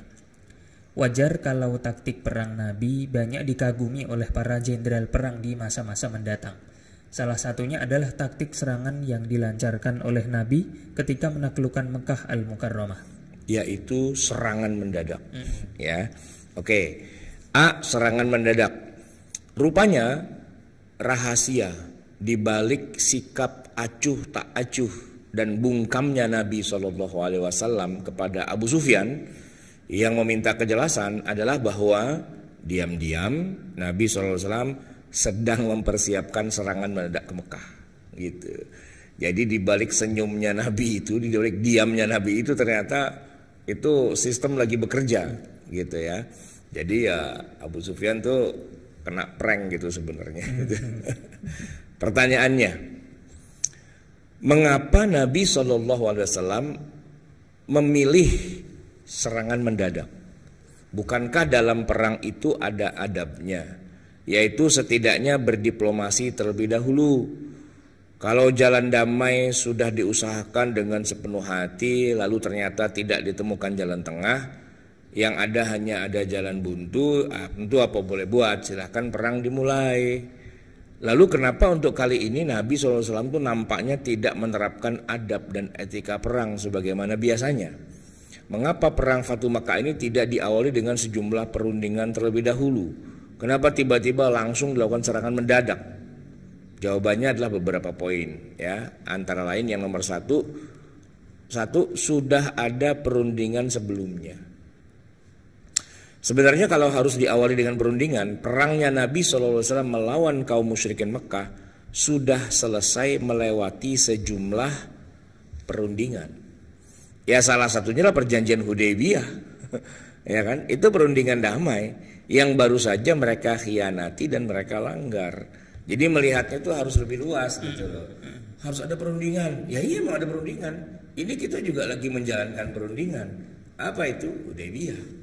Di Hudaybiyah itu kita kok sepakat ya bahwa kita tuh tidak akan saling bunuh, tidak akan berkhianat. Termasuk juga para pendukung dan pengusung kita juga harus ikut kompak gitu. Nggak boleh kemudian berlepas diri. Kalau berlepas diri ya tahu resikonya gitu kan. Nah maka seharusnya mereka berpikir bahwa dengan terjadinya pembunuhan ya kan itu yang merupakan sekutu pihak kaum muslimin, secara otomatis perang pun segera diberlakukan kembali saat itu juga. Harusnya Anda mikir lah, nggak usah pakai belaga nggak tahu, belaga apa bukan kita gitu. Ya emang bukan lu sih, tapi anak buah lu kan, ya sama aja gitu kan. Nah gitu. Terus yang kedua, mengapa harus serangan mendadak? Coba dibaca Ustaz Syihab. Pertanyaan berikutnya, kenapa Nabi harus menggunakan taktik serangan mendadak? Jawabannya bahwa perang antara kaum muslimin dan kaum musyrikin Mekah sudah berlangsung sejak lama. Dan selama itu pula tidak pernah ada habisnya. Maka kalau taktik perangnya masih saja seperti sebelum-sebelumnya, akan kembali lagi blunder. Kembali lagi berganti-ganti menang lalu kalah, lalu menang lalu kalah. Tidak akan ada hasil akhirnya. Maka Nabi ingin kali ini dengan sekali pukul Mekah harus segera ditaklukkan dan bertekuk lutut. Dan teknik yang paling tepat hanya dengan cara melancarkan serangan mendadak secara tiba-tiba. Di saat lawan sedang keadaan lengah, merasa aman dan tidak menduga sama sekali. Dan beliau mengirim beribu-ribu prajurit secara diam-diam, tanpa suara, lalu bergerak cepat menuju Mekah dan segera mengepungnya dari 4 arah penjuru mata angin biar lawan tidak bisa berkutik. Makanya Nabi sengaja mengulur waktu dan membuat suasana menjadi tidak pasti. Dibilang berdamai tentunya tidak, tapi dibilang perang kok suasananya adem ayem saja. Iya. Terus nomor 3, Abu Sufyan kena prank. Ini kalau dalam buku Sirah Nabawiyah nggak akan keluar nih istilah perang ini. Bahasa gaul. Ini bahasa gaul. Oke, karena ini buku ditulis ya sekarang, masih hangat nih, fresh from the oven gitu. Oke, silakan Ustaz Syihab. Taktik ini ternyata berhasil. Abu Sufyan berhasil ditipu mentah-mentah. Dia pulang ke Mekah sambil masih menduga bahwa Madinah tidak akan melancarkan perang secara mendadak. Sebab selama di Madinah, dalam pandangan Abu Sufyan, tidak ada suasana persiapan perang. Semua orang nampak biasa-biasa saja, keadaan normal tanpa ada hal yang dicurigai. Padahal Nabi memang sengaja mengizinkan Abu Sufyan masuk Madinah agar dia yakin bahwa Madinah tidak menampakkan suasana mau berperang. Jadi dalam hal ini taktik Nabi 100% berhasil menipu Abu Sufyan mentah-mentah. Dikiranya masih damai dan tidak akan ada perang. Maka dia pulang dengan sedikit keceriaan, mengingat selama ini Madinah tidak melihat suasana persiapan perang. Ya memang sih Abu Sufyan nggak mendapatkan ancaman dari Nabi kan. Orang Nabi nggak jawab kok gitu kan. Ya. Tapi setidak-tidaknya yang membuat Abu Sufyan merasa ya istilahnya aman, dia kan masuk Madinah. Dan melihat suasana kota Madinah orang biasa-biasa aja. Normal-normal aja, nggak ada tuh yang namanya pasukan lagi dikerahkan, orang lagi bikin senjata misalnya, ada kesibukan ini itu dan sebagainya, itu biasa-biasa aja, suasana normal gitu. Nah, kalau orang mau perang kan nggak bisa begitu, harus ada kesibukan, ya kan? Karena lagi ada persiapan. Paling tidak ada ini deh, di perempatan jalan tuh ada penggalangan dana, dana kemanusiaan buat perang nih. Kita lagi mau perang kan gitu kan? Suasananya harus begitu dong. Ya jadi walaupun Nabi nggak ngomong, tapi kalau suasana di Madinah tuh suasana orang lagi ngasah golok semua gitu kan, Abu Sufyan kan bisa membaca gitu kan. Tapi mungkin ya Nabi pintar juga sebagai sutradara ya. Sengaja Abu Sufyan tuh dibikin nggak lihat persiapannya. Suasana dalam kota biasa-biasa aja. Ya kan yang dilihat sama Abu Sufyan kan dalam kota. Tapi dibalik dari semua tembok yang tinggi itu kan nggak tahu apa yang sedang terjadi gitu kan. Abu Sufyan cuma ngelihat sekilas aja. Lagian Nabi sudah bilang, ntar Abu Sufyan mau ke sini. Jadi kita acting ya seolah-olah tidak terjadi apa-apa gitu. Jadi jangan sampai ada yang bocorin rahasia kepada Abu Sufyan. Kita akan bikin dia bingung aja, masuk labirin, bingung mau ngapain dia gitu kan. Tapi nggak ada tanda-tanda gitu. Dan benar, kena pranknya itu di situ. Seandainya Abu Sufyan masuk Madinah dan ngelihat suasana persiapan perang, dia nggak usah menghadap Nabi. Begitu lihat langsung pulang aja udah. Berarti emang siap perang mereka kan gitu kan harusnya. Tapi itu yang membuat Abu Sufyan penasaran gitu. Dia datang ke Madinah, ya harusnya dia lihat, ternyata nggak lihat, nggak ada persiapan kayak gitu. Ya, oleh Nabi ditutupi entah bagaimana caranya, apa nggak kelihatan aja. Nanya langsung kepada Nabi nggak dijawab juga gitu. Tapi kalau melihat realitas suasana kota Madinah, kok adem ayem aja, kok kehidupan berjalan normal-normal saja. Yakin deh Abu Sufyan, oh berarti mereka tidak dalam keadaan siap mau perang, gitu. Makanya dia bisa pulang dengan damai lah, gitu. Walaupun kesel ya, dicuekin gitu sama Nabi, tapi paling tidak suasana di Madinah bukan suasana lagi mau perang, gitu. Itu yang buat dia yakin. Nggak lama Abu Sufyan sampai, tiba-tiba 10.000 pasukan udah mengepung, gitu kan. Kena prank dia, wah kena gue udah kerjain nih, gitu. Ya, nah itu jamaah sekalian bahwa strategi perangnya Nabi ini tadi ya hidden agenda terselubung, tidak boleh ada yang tahu kecuali orang-orang penting saja, orang-orang yang berada pada ring satu, gitu kan. Itu pun mereka harus menjaga banget kerahasiaan, jangan sampai bocor. Jangankan bocor ke Mekah, bocor ke masyarakat Madinah yang umumnya nggak boleh. So, kita nggak tahu, mereka mungkin nggak bocor, tapi ya gini maksudnya. Kalau misalnya ya setiap rumah dimintai sumbangan, ya kan berarti bisa bocor. Sumbangan apa nih, gitu kan? Oh kita lagi mau ini, pasti akan jadi keributan di tengah masyarakat dan orang jadi ngegosip dan bisa jadi kabarnya sampai ke Mekah. Nabi itu nggak mau hal itu terjadi, gitu. Jadi jangankan kepada Mekah, kepada rakyat masyarakat Madinah saja, rencana penyergapan Mekah itu nggak diekspos gitu. Ditutup hanya pada orang tertentu saja yang diyakini orang itu istilahnya kepentingan. Iya jujur gitu, amanah, bisa menjaga rahasia gitu. Tapi nah ini dia nih, ini ada kasus Hatib bin Abi Balta'ah yang justru dia pembocornya malah gitu ya. Nah coba kita baca Ustaz Syihab. Kisah strategi penyerangan Nabi ke Mekah sempat dihiasi dengan kasus kebocoran informasi yang melibatkan seorang sahabat bernama Hatib bin Abi Balta'ah. Hatib adalah seorang muslim sejati, ikut serta dalam perang Badar. Namun dalam hal ini dia merasa kasihan kepada keluarganya yang ada di Mekah, khususnya ketika mendengar bahwa pasukan muslimin akan segera menyerbu masuk ke Mekah. Ya kan dari awal kita ingat ya, Mekah Madinah itu bersaudara sebenarnya. Itu hubungan ayah dan anak, suami dan istri, mertua dan menantu, kakak dengan adik gitu. Itu perang, makanya dibilang war was stupid gitu. Perang itu kebodohan gitu. Ya masa memecah belah keluarga sih gitu kan. Nah udah ada perjanjian damai itu di Hudaybiyah, udah pada girang kan. Cuma kok sekarang Nabi tiba-tiba mau bikin serangan mendadak Wah, puyeng Hatib ini. Ini Hatib nih masuk dalam ring satu sebenarnya itu, yang tahu informasi bahwa akan segera terjadi penyerangan mendadak. Nah, terus dia mikir, waduh, di Mekah saya punya anak, saya punya saudara, punya keluarga, gitu kan? Gimana ya biar mereka aman dan selamat, gitu. Karena kalau Mekah diserbu, nggak ada backing nih. Keluarga-keluarga yang lain mungkin masih punya backing, bisa ada yang ngejamin gitu. Maksudnya para sahabat yang senior itu masih punya keluarga di Mekah. Jadi kalau nanti ada apa-apa tinggal bilang aja, kita jangan diapa-apain dong gitu kan. Kamu kan masih keluarga kita gitu. Yang senior-senior. Hatib itu bukan senior.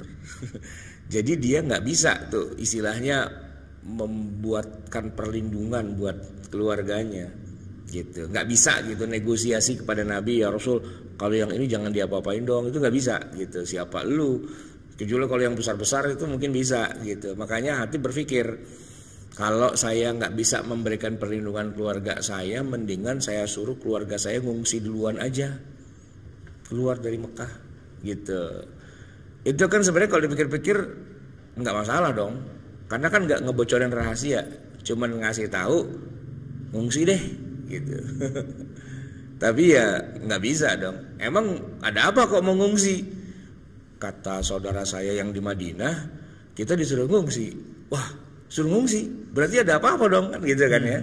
Nah maka walau Hatib tuh berpikirnya satu sisi gitu, dia nggak berpikir dampaknya itu akan besar gitu. Dia tujuannya mulia-mulia aja sih gitu, biar keluarga aja jangan diapa-apain, suruh pada kabur duluan dah gitu, istilahnya gitu kan. Tapi ya nggak boleh itu sebenarnya. Oke, kita baca terusannya. Surat membocorkan rahasia. Maka diam-diam dia mengutus seorang wanita membawa surat rahasia yang ditujukan kepada keluarganya di Mekah. Maksud suratnya bahwa akan ada serangan ke Mekah besar-besaran dan agar segera berlindung atau meninggalkan Mekah. Mungkin niatnya baik, yaitu melindungi keluarganya saja. Tetapi kebocoran informasi seperti akan menjadi sangat berbahaya, karena sangat berpotensi menggagalkan rencana penyergapan kota Mekah. Iya, ya kalau ada kabar dari Madinah, walaupun nggak disebut istilahnya mau ada perang, tapi kalau sampai ada perintah untuk segera ngungsi gitu kan, wah ini bisa diolah nih, ya kan. Nah makanya jangan sampai ada, tapi udah terlanjur wanita itu dikirim dalam perjalanan menuju Mekah. Dalam waktu beberapa hari bocor itu. Maka Nabi kemudian berupaya menambal kebocoran itu. Nah silakan terus. Kemudian wanita itu digeledah. Malaikat Jibril kemudian turun dan memberitahu Nabi Shallallahu Alaihi Wasallam terkait seorang wanita sudah dalam perjalanan ke Mekah dengan membawa surat yang disembunyikan di rambutnya. Segera Nabi mengutus Ali bin Abi Thalib dan Miqdad untuk mengejar perempuan itu. Awalnya wanita itu tidak mengaku membawa surat, karena memang surat itu disembunyikan. Ali berkata, "Demi Allah, tidak mungkin Nabi berdusta, dan kami tidak mungkin memungkiri informasi dari beliau. Demi Allah, silakan pilih apakah kamu mau serahkan surat itu atau kami telanjangi." Wanita itu pun akhirnya mengaku telah membawa surat. Lalu dikeluarkannya surat itu dan diserahkan kepada Ali. Maka terbukti bahwa surat itu ditulis oleh Hatib bin Abi al-Balta'ah kepada keluarganya di Mekah. Isi suratnya membocorkan rahasia bahwa akan segera ada serangan besar-besaran dan mendadak segera menyelamatkan diri. Iya. Jadi ini perang ya. Ali bin Abi Thalib itu seru juga itu ketika menggeledah wanita itu. Karena wanita itu harusnya nggak boleh digeledah itu. Harusnya ya harus dijaga kehormatannya gitu kan. Makanya Hatib tuh pinter. Dia ngirim berita lewat seorang perempuan. Karena kalau seorang laki-laki bisa jadi digeledah gitu kan. Tapi kalau menggeledah perempuan harus perempuan juga kan paling enggak. Jadi itu kalau kita lihat di bandara ya, itu selalu ada petugas perempuan untuk yang menggeledah Sesama perempuan. Iya, sesama perempuan. Begitu etikanya, gitu. Nah maka dia pakai perempuan untuk membawa surat. Biar kalau mau menggeledah tuh yang mau menggeledah tuh kayak apa ya, istilahnya sungkan, nggak enak gitu. Lagian orang perempuan dia tahu apa, nggak mungkin lah kalau perempuan itu dia istilahnya jadi mata-mata, jadi intelijen gitu-gitu, nggak mungkin, karena dia kelihatannya wanita yang ya biasa-biasa aja gitu kan, menipu lah gitu kan. Udah pintar tuh Hatib itu dengan cara kayak gitu, bukan disuruh orang yang gagah yang apa enggak. Tapi nah di sini kan ada wahyu, jadi Allah Subhanahu Wa Taala mengutus Jibril alaihissalam untuk memberitahu bahwa ini ada yang bocorin. Nah Nabi ya karena dapat wahyu ya Nabi perintahkan Ali berangkat. Ali juga tahu ini datang dari Jibril.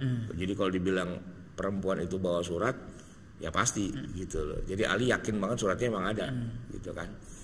Jadi ketika wanita itu menolak, kata Ali, lu pilih, serahin suratnya baik-baik, atau kita telanjangin di sini juga. Bingung perempuan itu. Hah, mau ditelanjangin? Ya bukan cuma telanjangin, bisa dibunuh juga saat itu juga kan. Gitu. Anda tuh pengkhianat gitu loh. Akhirnya perempuan itu ketakutan gitu, daripada diapa-apain gak jelas, udahlah serahin aja suratnya, buka. Bener ini yang ngirim Hatib bin Abi Balta'ah, ini payah nih orang satu nih gitu. Segera Ali pulang gitu. Hadap Rasulullah, nih terbukti bener apa yang dikatakan Jibril, bahwa ada perempuan bawa surat dari Madinah ke Mekah mau bocorin rahasia kita, strategi perang kita, terbukti benar dan ini dia suratnya. Nah, gitu. Tinggal Hatib ini urusannya sama Nabi bagaimana. Baca satu ya. Kemudian Hatib itu diinterogasi. Surat itu pun dibawa pulang ke Madinah untuk diserahkan kepada Nabi Shallallahu Alaihi Wasallam. Maka Hatib pun segera diamankan lalu diinterogasi. Awalnya Hatib membela diri bahwa keluarganya di Mekah tidak punya pihak-pihak yang melindungi seandainya terjadi serangan. Sehingga Hatib berinisiatif untuk memberi semacam warning kepada keluarganya agar segera menghindari Mekah sebelum pasukan muslimin tiba. Ya, kalau cuma ngelihat dari sisi itu jangan bagus, melindungi gitu kan. Siapa tahu nanti dengan dilindungi kayak gitu mereka tergerak hatinya untuk masuk Islam gitu kan. Melihat dari satu sudut pandang itu bagus gitu ya. Cuman ini tindakan ceroboh banget ini gitu ya. Oke, padahal tindakan membocorkan informasi serangan mendadak jelas mungkin merupakan tindakan amat ceroboh yang akan menggagalkan keseluruhan strategi perang. Akan percuma saja selama ini Nabi merahasiakan strateginya. Percuma juga Nabi mendiamkan Abu Sufyan yang datang ke Madinah. Kalau pada akhirnya ada kebocoran lewat jalur surat Hatib bin Abi Balta'ah. Jadi ini menjadi pelajaran penting lah gitu ya, bahwa yang namanya rahasia strategi perang itu nggak boleh jatuh ke tangan yang sekiranya akan berkhianat gitu ya kan. Makanya ini unik nih Ustadz Syihab, di negara kita kalau yang namanya anggaran belanja negara digunakan oleh sebuah katakanlah kementerian, itu tetap dikawal dan bisa diawasi oleh lembaga-lembaga yang tugasnya memang mengaudit, kayak BPK, Badan Pemeriksa Keuangan, kayak KPK, Komisi apa tuh? Pemberantasan korupsi gitu ya. Itu semua kementerian dan pemerintah pusat, daerah dan sebagainya itu nggak bisa menolak kalau diperiksa oleh KPK, BPK gitu, nggak bisa menolak. Kecuali ada satu kementerian yang nggak bisa ditembus, Kementerian Pertahanan. Kenapa? Kalau bisa ditembus, ketahuan dong senjata kita berapa jumlahnya dan sebagainya, personel kita ada di mana. Karena kan follow the money. Kita mau tahu keadaan satu negara misalnya, lihat aja anggaran belanja negara itu dalam hal strategi perang. Jadi kita tahu berapa jumlah prajurit, berapa jumlah jenderal, berapa jumlah, karena dilihat dari slip gajinya kan. Ini uang negara. Ini menggaji tentara berapa banyak gitu kan ketahuan. Terus belanja senjata apa saja punya persenjataannya, kan ketahuan gitu. Dan itu informasi penting tuh kalau negara lain mau nyerang Indonesia gitu. Maka kalau pemerintah kementerian yang lain bisa dibikin transparan khusus untuk Departemen Pertahanan ini, itu nggak bisa gitu, nggak bisa nggak bisa diperiksa, dan jumlahnya termasuk yang paling besar loh, anggaran TNI kita tuh paling besar dan tidak bisa diaudit, tidak bisa dipantau gitu. Kenapa? Ya tadi alasannya, karena ini strategi perang, nggak boleh bocor kepada siapapun, bahkan kepada sesama petugas negara itu nggak boleh, kecuali yang berwenang ya dia saja gitu. Itu kira-kira seperti itu gitu. Jadi nanti setiap kalau mau jadi menteri yang nggak akan diperiksa oleh KPK, jadi menteri pertahanan. KPK nggak berani masuk gitu. Kenapa? Ya lu kalau bocor-bocorin isi strategi kita, negara kita bisa habis nih gitu. Jadi posisi paling aman jabatan menteri itu adalah menteri pertahanan gitu. Pak Prabowo. Aman itu. Enggak milih salah satunya. Oke, Umar ingin membunuh Hatib, silakan. Geram atas kecerobohan Hatib, Umar bin Khattab pun mengajukan diri untuk memenggal kepala Hatib. Da'ni ya Rasulullah adrib unuqahu fa innahu qad khana Allah wa rasulah wa qad nafaqa. Artinya, izinkan saya menebas lehernya ya Rasulullah, karena dia telah berkhianat kepada Allah dan Rasulnya. Dia telah menjadi munafik. Ya, Umar tuh emang gitu sih orangnya ya. Umar emang begitu orangnya. Jadi kalau ada hal-hal yang kayak gimana gitu, sini gua sabet pakai pedang gitu, disabet tapi pakai pedang bagian leher, kan mental kepalanya gitu kan. Ini Umar udah pengen bacok aja nih si Hatib itu gitu ya. Tapi lihat Rasulullah SAW tuh justru malah ngebelain Hatib ya. Coba kita lihat di halaman berikutnya. Nabi menjawab, faqala Rasulullah SAW innahu qad syahida badran. Wah, ini kata kunci yang menjadi magic word nih. Ya, Hatib itu dia ikut perang Badar. Dan istilahnya kemuliaan peserta perang Badar yang cuma 313 itu menjadi istilahnya menjadi jaminan atas diampuninya dosa-dosanya. Jadi kayak orang maksum. Tapi bedanya maksum tuh gini. Kalau yang maksum kan hanya nabi ya. Kayak misalnya Nabi Yusuf hampir mau akan melakukan perzinahan, hampir mau akan, belum berzina, tapi Allah jaga dia. Falaula an ra'a burhana rabbih. Kalaulah Nabi Yusuf tidak melihat burhan, tanda, sinyal dari Tuhannya, pasti akan terjadi. Tapi itu dijaga, makanya istilahnya ismah gitu. Ismah itu semacam kayak imunitas, dijaga jangan sampai melakukan perbuatan yang dosa. Nah, kalau yang kasus Hatib bin Abi Balta'ah, dia kan ikut perang Badar. Nah, kemuliaan para peserta perang Badar itu, kalaupun mereka bikin dosa, Allah jamin dosanya diampuni. Ada jaminan dosanya diampuni. Nah, jadi Nabi itu seperti membela Hatib walaupun dengan kesalahan yang sangat besar gitu ya. Dan setelah diklarifikasi memang niatnya itu sebenarnya niatnya baik, cuman dia ceroboh, jadi itu kelalaian kan. Jadi kalau dihukum mati nggak bisa, karena niatnya bukan ingin berkhianat, dia tidak berkhianat, dia cuman ingin menyelamatkan keluarganya saja, cuman karena tidak tahu caranya atau gimana ya dia sampai melakukan kesalahan itu, tapi tidak berhak untuk dipenggal kepalanya. Makanya Nabi membelanya itu innahu qad syahida badran. Ini Hatib ini gini-gini dia peserta perang Badar loh, ya kan? Wa ma yudrika ya Umar. Ente tahu enggak wahai Umar? La'allallaha qad ittala'a ala ahli Badr faqala. Bahwa Allah itu pernah menjamin kepada para ahli Badar dengan perkataannya, i'malu ma syi'tum.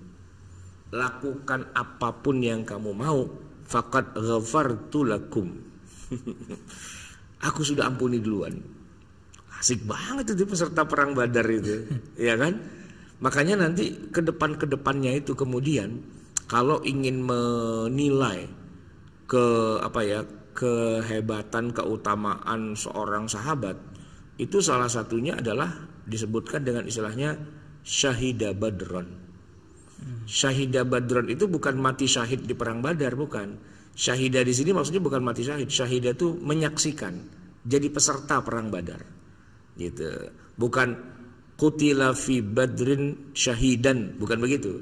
Tapi syahida badron itu dia ikut perang Badar. Dan fasilitas yang Allah berikan keren banget. I'malu ma syi'tum. Berbuat apa aja, dosa apa aja gitu. Silakan lakukan apa aja yang kamu mau lakukan. Faqad ghafartu lakum gitu. Wah, asik banget itu kayak gitu. Nah, fadarafat aina Umar. Disitulah Umar tuh berurai air mata, nangis dia. Ya bukan apa-apa. Umar juga syahidah Badran juga dong. Ya enggak? Umar kan ikut dalam perang Badar. Ini juga ikut perang Badar. Jadi di situ pesannya apa Ustaz Syihab? Ya, orang-orang dengan segala keutamaan yang telah Allah berikan pada mereka, yaitu dengan cara perang Badar, itu memang mereka udah punya makanah aliyah, ya, kedudukan yang sangat mulia, yang sangat tinggi. Tapi kalau dia bikin kesalahan ya wajar, namanya juga manusia. Cuma bedanya kesalahan dia itu tidak berhak untuk dihukum. Salah, iya salah, tapi tidak harus dihukum. Gitu. Itu berlaku juga nanti selain yang syahidah Badron, ada lagi Ustaz Syihab. Apa? Yang salah tapi nggak dihukum, yaitu para mujtahid. Para mujtahid. Disebut mujtahid, bukan mufti, bukan. Tapi mujtahid. Bedanya apa mufti dengan mujtahid? Mufti itu sekedar bikin fatwa aja. Bisa jadi dia cuma pakai apa istilahnya hawa nafsunya. Tapi kalau mujtahid enggak. Sebutannya mujtahid, orang yang bersungguh-sungguh. Dalam arti dia profesional. Dia melakukan istimbat hukum dari Quran, dari sunnah. Tapi dia adalah orang yang memang sudah profesional dalam bidang itu.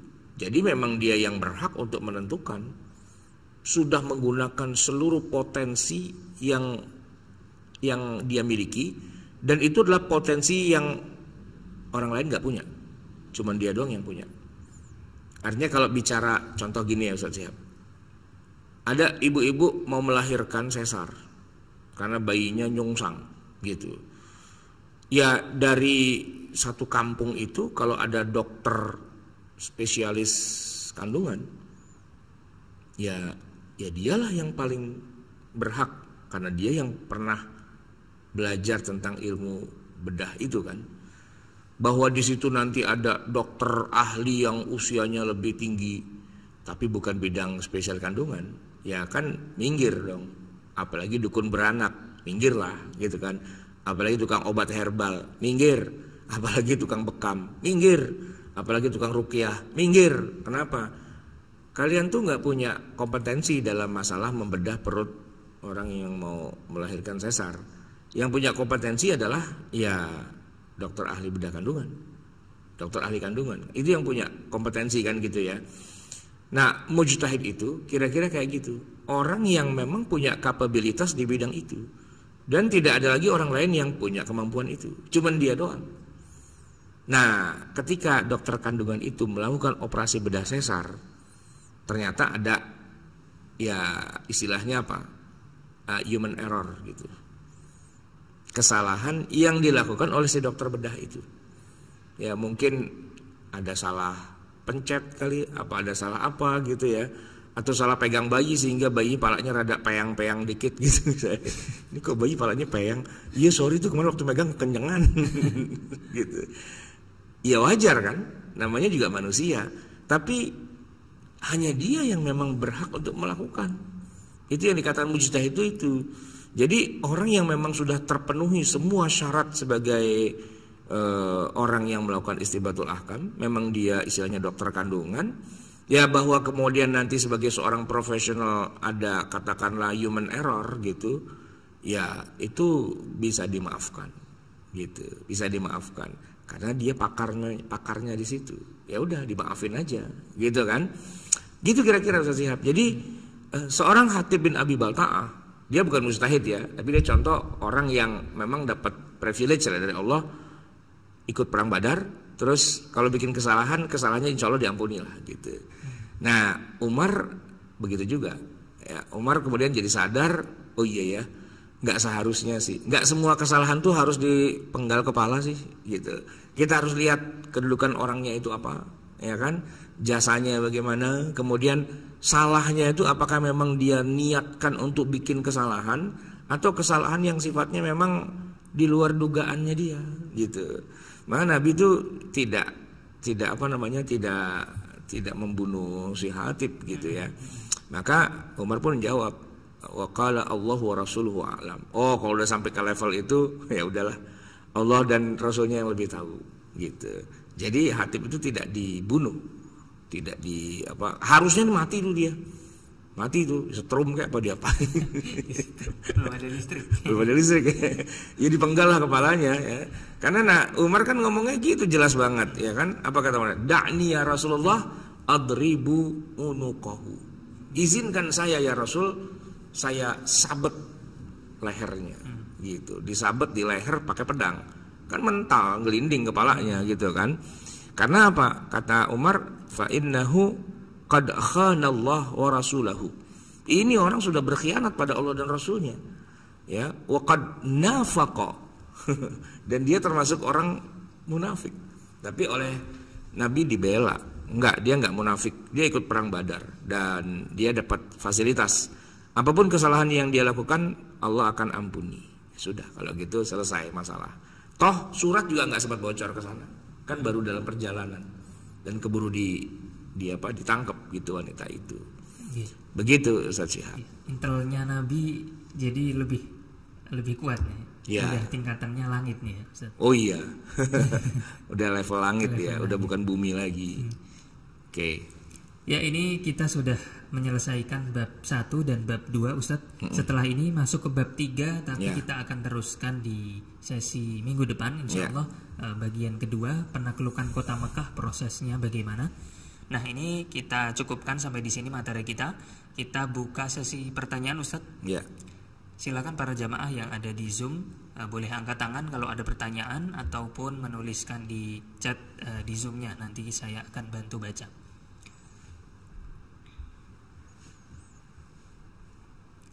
Ini Ustadz Budi Purnawan angkat tangan. Silakan Pak menyampaikan pertanyaannya. Assalamualaikum warahmatullahi wabarakatuh. Waalaikumsalam warahmatullahi wabarakatuh.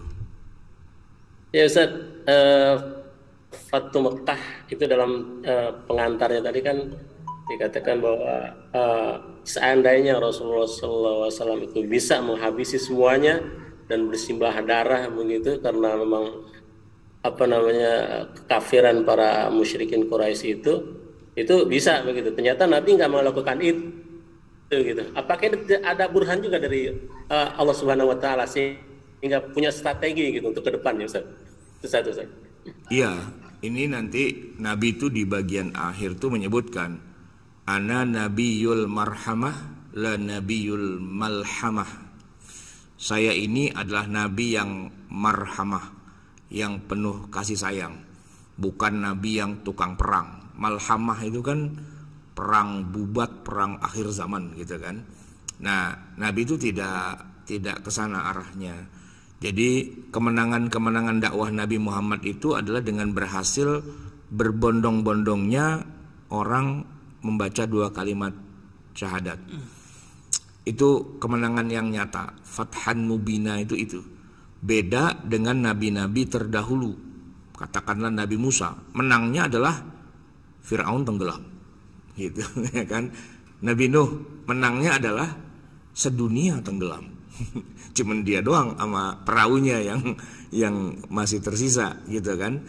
Nabi Lut gitu juga. Menangnya Nabi Lut, negerinya tenggelam, dibenamkan Allah, masuk membelesak ke dalam bumi sampai 400 meter di bawah permukaan laut. Itu jadi negeri Sodom, sekarang jadi danau laut mati gitu kan. Jadi mereka semua tuh Nabiul Malhamah gitu, nabi perang gitu, yang kemenangannya adalah dengan membasmi, memusnahkan penduduk pengikutnya gitu. Kaumnya itu dimatiin gitu sama dia. Jadi ada adegan di bagian akhir, ya Allah turunkan azab buat mereka gitu. Ya Allah matikan mereka. Ya Allah kutuk mereka jadi monyet. Nah gitu-gitu. Ya kan Ashabus Sabti itu kan semua jadi monyet, mati semua itu. Mati semua. Jadi nabi-nabi terdahulu memang nabi perang itu rata-rata. Bahkan emang ada yang jenderal perang kayak Nabi Daud kan emang perang, dari kecil kerjaannya perang aja gitu, ngelawan Jalut gitu-gitu kan. Jadi ya seperti itu, nabi perang. Nah, nabi kita Nabi Muhammad itu di Fatu Makkah itu beliau menyatakan ana nabiyul marhamah. Saya adalah nabi kasih sayang gitu. Bukan nabi malhamah, bukan nabi tukang perang gitu. Maka dari awal strategi Nabi memukul habis Mekah itu tujuannya bukan mau menghabisi dalam arti membunuh semuanya, enggak. Tapi membuat mereka bertekuk lutut, pasrah bongkoan, enggak bisa bergerak, mau apa lagi loh, gitu. Dan itu istilahnya memang tujuan utama sih. Walaupun tujuan utama itu kalau misalnya Nabi tergoda untuk bunuh aja lah semua gitu, bisa gitu. Tapi kan enggak gitu. Karena kalau Nabi memanfaatkan fasilitas yang satu lagi itu, bunuh semua. Terus bedanya Nabi Muhammad dengan nabi-nabi sebelumnya apa? Nggak ada bedanya. Nah justru ini yang akan dibikin unik dan berbeda antara risalah para nabi terdahulu dengan risalah nabi yang terakhir. Adalah nabi yang terakhir itu tidak bawa pedang ya, nabi terakhir itu bukan orang yang main ancam, main bacok, main pukul, main apa, enggak. Tapi nabi yang bersabar, yang penuh kasih sayang, nabi yang penuh ampunan, memberikan kesempatan orang. Nggak apa-apa deh lu kafir dulu, gua tungguin sampai kapan lo tobat gitu kan. Abu Sufyan termasuk Islam tuh ya di sini gitu. Padahal ya istilahnya tuh lama loh, bermusuhan sama Abu Sufyan 13 tahun di Mekah. Tambah ini 8 tahun, 13 tambah 8 udah berapa tuh? 21 tahun. Perang lu sama Abu Sufyan gitu kan. Ini kalau dipikir-pikir Abu Sufyan kita cekek aja gitu, kenapa sih ya? Bandel banget nih orang, usar-usarannya 2 nih jangan-jangan gitu. Tapi enggak kok. Nabi kasih kesempatan Abu Sufyan sampai akhirnya dia mau masuk Islam. Besok nih kita akan cerita bagaimana masuk Islamnya Abu Sufyan yang masih ngeyel-ngeyel juga tuh ya. Istilahnya tapi akhirnya masuk Islam juga ya. Jadi yang ditarget oleh Nabi itu bukan membunuh lawannya sih, tapi bagaimana orang pada baca 2 kalimat syahadat, yadkhuluna fi dinillahi afwaja. Gitu. Gitu ya Pak Budi ya.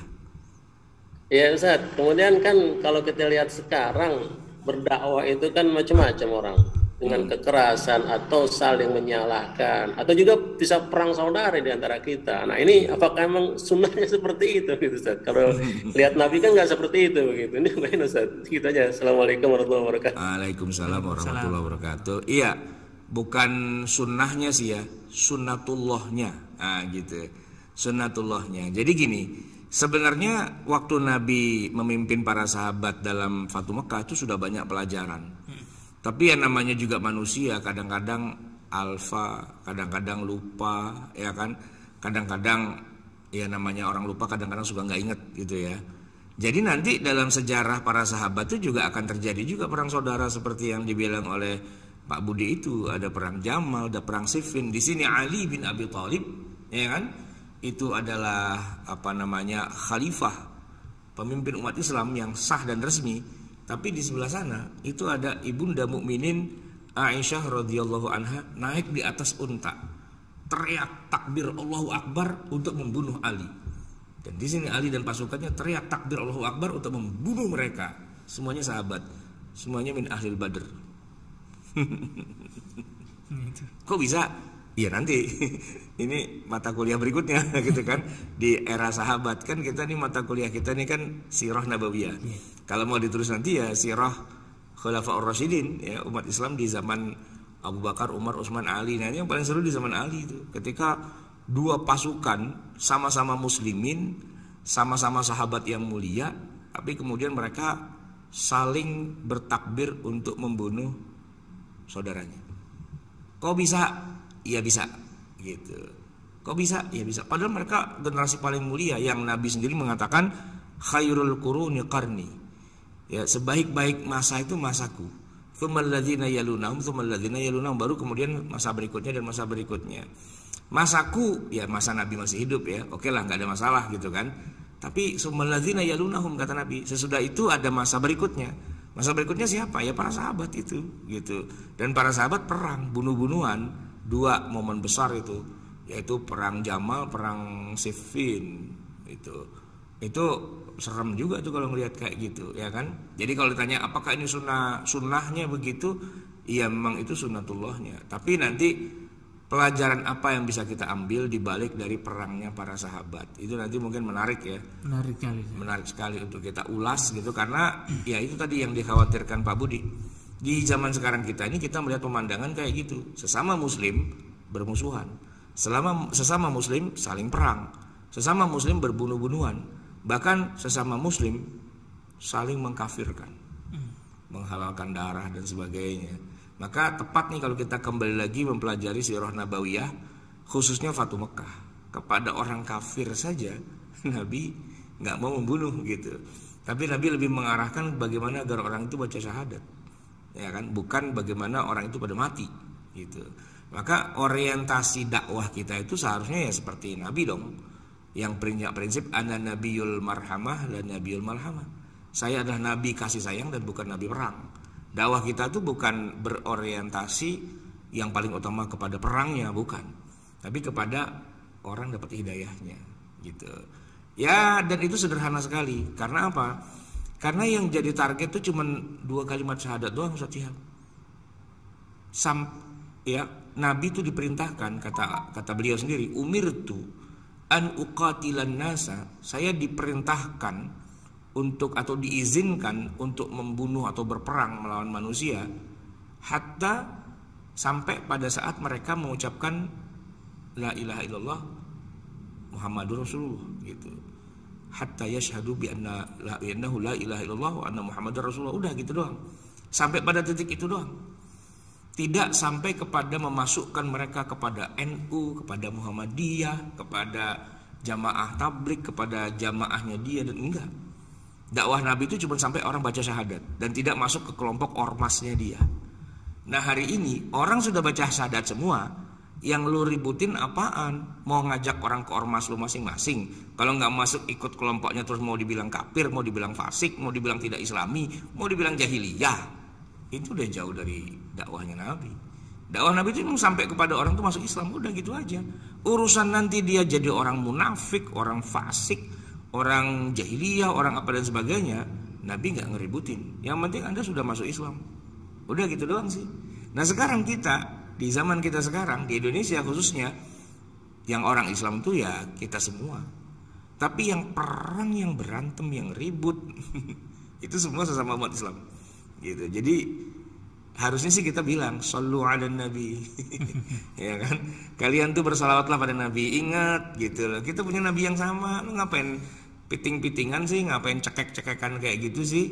Rada kampung banget dah gitu ya. Kembali aja ke zaman Rasulullah itu, ya nggak ada ribut sama sahabat. Tapi kalau dibilang mereka pada ribut juga gitu ya, ya memang sih sahabat juga pernah ribut juga, kejadiannya di masa itu pernah juga. Jadi ya manusiawi lah gitu. Kalau sesama umat Islam tuh pada centang perenang rebutan ikan sapu-sapu kagak jelas itu ya manusiawi lah gitu. Cuman ya jangan gitu-gitu amat lah, ya kan. Harusnya mungkin kesalahan itu pernah terjadi, iya, tapi sadarlah, masa mau salah terus umur-umur gitu kan. Jualan kontennya adalah bagaimana memusuhi sesama umat Islam, kan lucu gitu. Ganti dong kontennya yang lebih kerenan dikit gitu. Gimana bisa menjadi penyebab orang pada masuk Islam, ya enggak?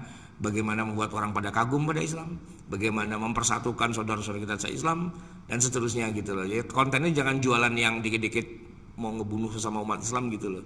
Mau dikit-dikit mau dikafir-kafirin, mau dijahiliyah-dijahiliyan tuh itu jualan-jualan nggak laku sebenarnya gitu ya.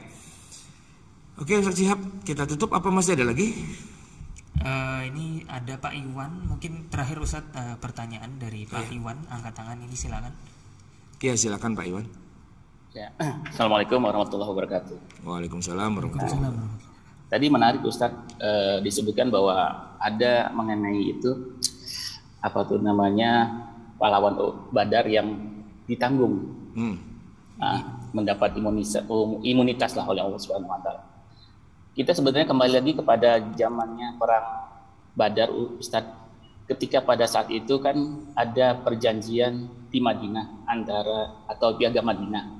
Salah satunya adalah bahwa antara orang Muslim dengan orang yang non Muslim itu akan saling bela dan ikut memerangi musuh bersama. Itu ada di pasal 16 di Piagam Madinah. Selain itu juga ada saling bantu biaya perang, pasal 24. Yeah. Nah, pada saat perang Badar tersebut, apakah ada non Muslim yang ikut berperang, Ustaz? Sehubungan pada saat itu kan terjadi pada tahun kedua Hijriah. Nah, waktu itu belum ada perpecahan di antara non Muslim dan kaum Muslim. Itu aja, Ustaz. Ya. Jadi kalau kita baca dalam kitab-kitab sirah itu kan disebutkan Syahida Badron yang ikut dalam perang Badar itu ada 313 atau 314 dan nama-nama mereka itu semua ada datanya, satu persatu itu ada datanya dan memang ternyata semuanya Muslim gitu.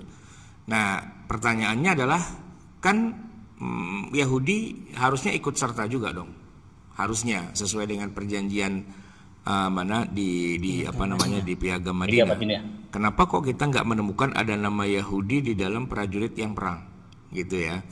Nah ini memang jadi pertanyaan dan cukup banyak analisa serta perdebatan juga. Apakah memang Yahudi itu dari awal sudah berkhianat sehingga tidak ikut perang gitu ya? Ataukah sebenarnya memang sudah terjadi istilahnya pembagian tugas? Bagian tugasnya itu gini, waktu memilih prajurit untuk berangkat ke medan Badar, itu kan sebenarnya enggak siapa yang mau ikut berangkat gitu enggak, tapi kan diseleksi oleh Nabi. Jadi orang-orang yang sekiranya tidak memenuhi syarat atau kriteria itu tidak boleh ikut. Misalnya ya, belum cukup umur atau dia punya tanggung jawab yang besar di Madinah. Misalnya dia punya orang tua yang harus dia rawat dan ternyata kalau nggak ada anaknya atau malah anaknya mati dalam perang Badar tuh siapa yang ngurusin gitu ya. Yang kayak gitu-gitu tuh oleh Nabi diseleksi. Nah nampaknya yang Yahudi ini juga nggak diikut sertakan oleh Nabi SAW karena kalau melihat ya di awal ya ini kan bukan perang sebenarnya. Badar itu kan bukan perang.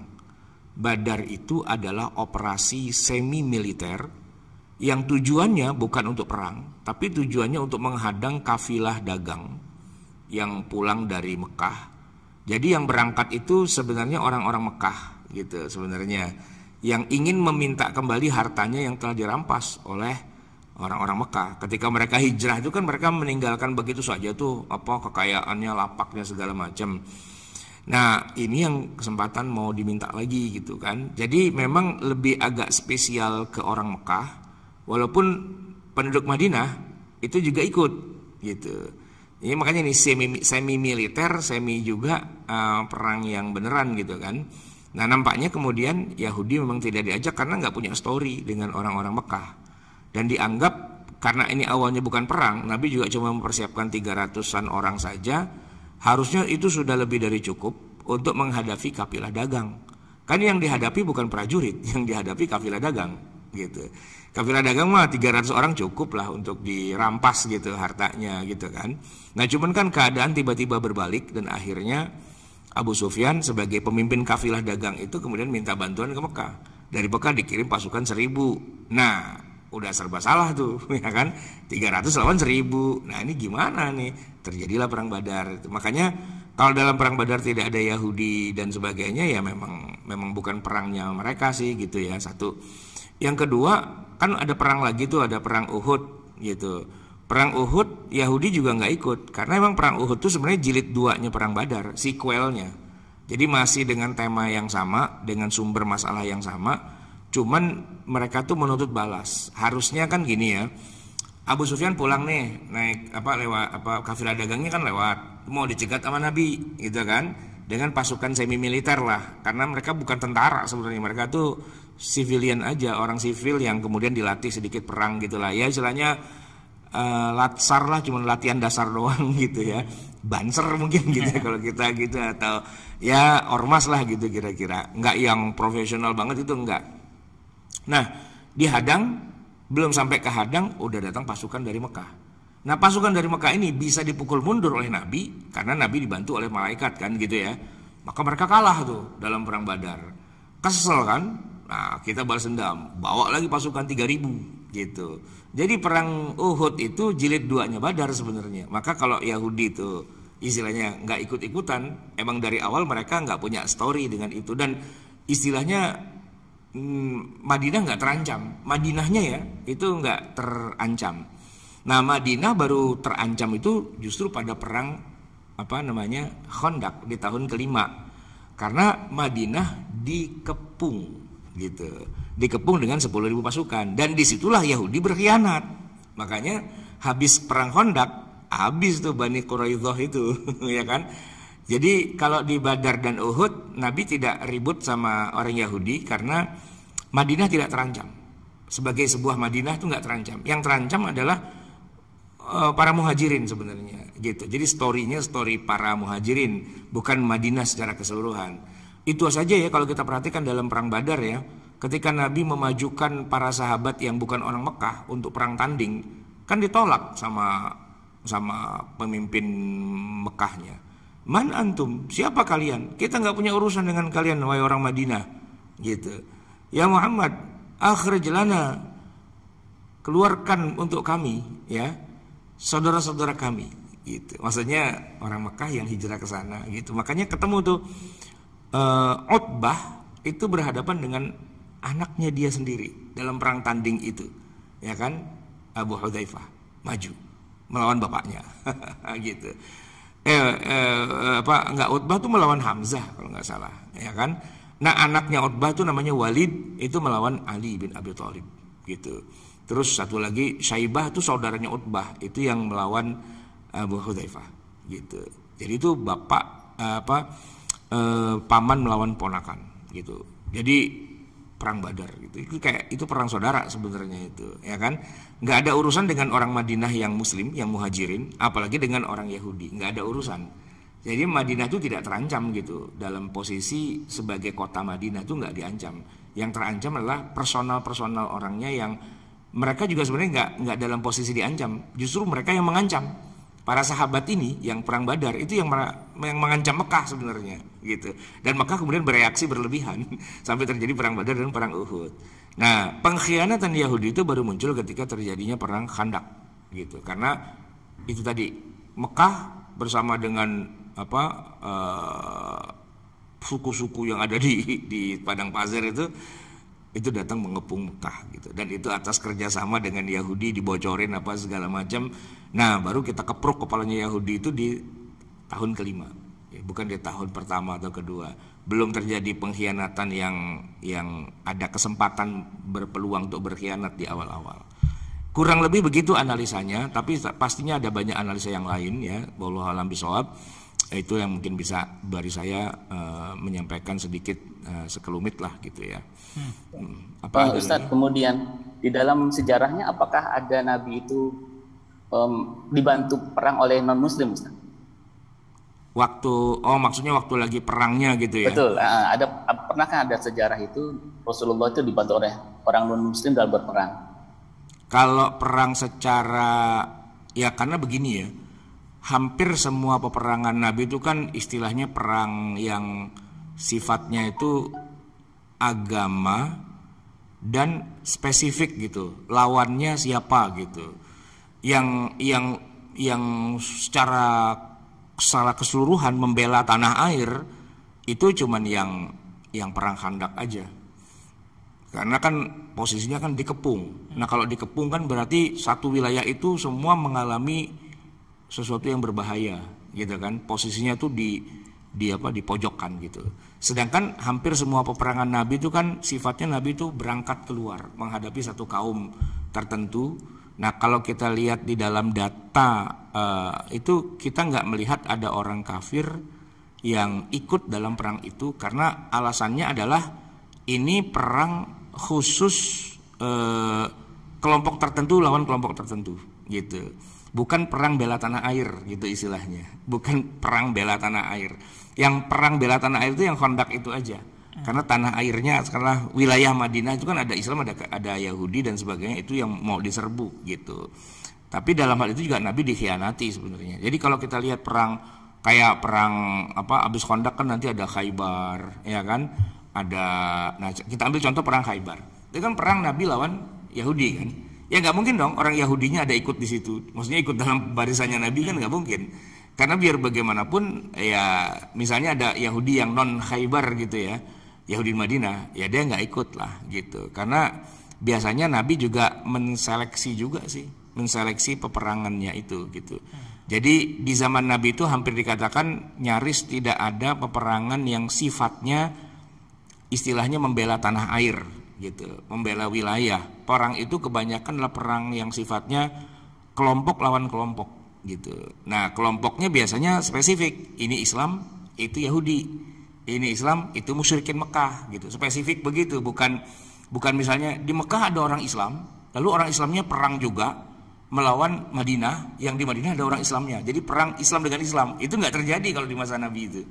Ya perang yang di dalamnya ada Nabi dengan para orang kafir, perang lawan yang ada orang kafirnya, ada orang Islamnya, itu nggak terjadi. Perang di zaman Nabi ya betul-betul representasi dari masing-masing agama gitu.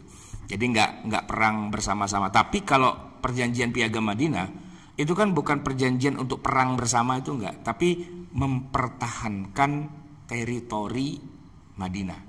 Nah kalau udah bicara mempertahankan, baru di situ mereka ikut gitu. Seharusnya. Tapi kan dikhianati. Iya dikhianati gitu. Harusnya mereka ikut nggali perang Khandaq itu. Tapi gimana ikut mau gali parit itu, orang dia yang ngojok-ngojokin sama musyrikin Mekah, lu serang aja gitu. Ini Yahudi nih sempro gitu kan.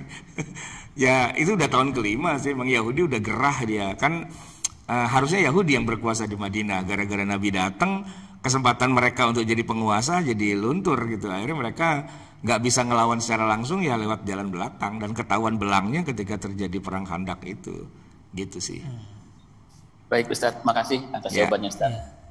Sama-sama juga Pak atas pertanyaannya. Jadi pada intinya memang dalam peperangan di zaman Nabi selalu ada orang Islam dengan non Islam begitu ya, kecuali di perang pengepungan Madinah Ustadz. Iya. Baik Ustadz, ini sudah jam 7.20 menit. Kita cukupkan, kita tutup dengan doa yang akan antum pimpin. Silakan, saya share screen dulu doanya Ustadz. Ya. Bismillahirrahmanirrahim. Alhamdulillahirabbil alamin. Hamdan yuwafi ni'amahu wa yukafi'u mazidah, ya Rabbana lakal hamdu wa lakal syukru kama yanbaghi li jalali wajhika wa li 'azimi sultanik. Allahumma salli wa sallim wa barik ala sayyidina Muhammadin wa ala ali sayyidina Muhammad. Rabbana anfa'na bima 'allamtana, rabbi 'allimna alladhi yanfa'una, rabbi faqihna wa faqih ahlana wa qarabatin lana fi dinina ma ahlil kutri unsa wa zakar. Rabbi wafiqna wa wafiqhum lima tartadhi qawlan wa fi'lan karama warzuqil kulla halalan daima wa akhilla atqiya ulama nahdha bil khair wa nukfa kulla syar. Rabbana aslih lana kulla syu'un wa aqirra bir ridha minkal uyun waqdi anna rabbana kulla duyun qabla an ta'tiyana rusulul manun waghfir wastur anta akraman satar wa salatullahi taghshal mustafa man ilal haqqi da'ana wal wafa بكتاب فيه للناس الشفاء وعلى الآل الكرام الشرفاء وعلى الصحب المصابيح الغرر. اللهم اهدنا بهداك واجعلنا ممن يسارع في رضاك ولا تولنا وليا سواك ولا تجعلنا ممن خالف أمرك وعصاك. وحسبنا الله ونعم الوكيل ولا حول ولا قوة إلا بالله العلي العظيم. Wa sallallahu ala sayyidina Muhammadin wa ala alihi wa sahbihi wa sallam. Walhamdulillahi rabbil alamin. Wassalamualaikum warahmatullahi wabarakatuh. Waalaikumsalam warahmatullahi wabarakatuh. Terima kasih kita ucapkan sama-sama kepada guru kita Ustadz Ahmad Sarwat atas materi yang disampaikan. Kita doakan semoga beliau dimudahkan, diperlancar semua urusannya, amin ya rabbal alamin. Dan juga para jamaah, terima kasih sudah hadir dan menyampaikan pertanyaannya yang menjadi pelengkap kajian kita di pagi hari ini. Dan insya Allah ini belum kita selesaikan, baru bab 1 dan 2 di minggu depan. Semoga kita masih bisa ketemu lagi untuk kembali membahas, melanjutkan mengenai perang atau Fathu Makkah ini, di proses perangnya sampai nanti akhirnya hasilnya bagaimana. Kita cukupkan sama-sama para jamaah dengan bersama membaca doa kafaratul majlis. Subhanakallahumma wa bihamdika asyhadu an la ilaha illa anta astaghfiruka wa atubu ilaik. Kami mohon undur diri. Wassalamualaikum warahmatullahi wabarakatuh.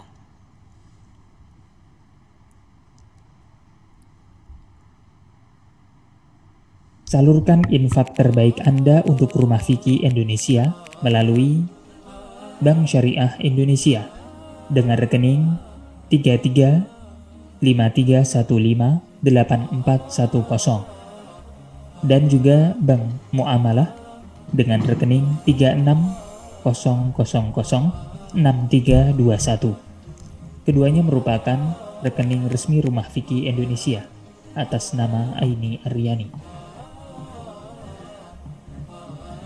Atau bisa juga melalui scan barcode berikut, ataupun langsung menuju ke rumahfikih.com/donasi.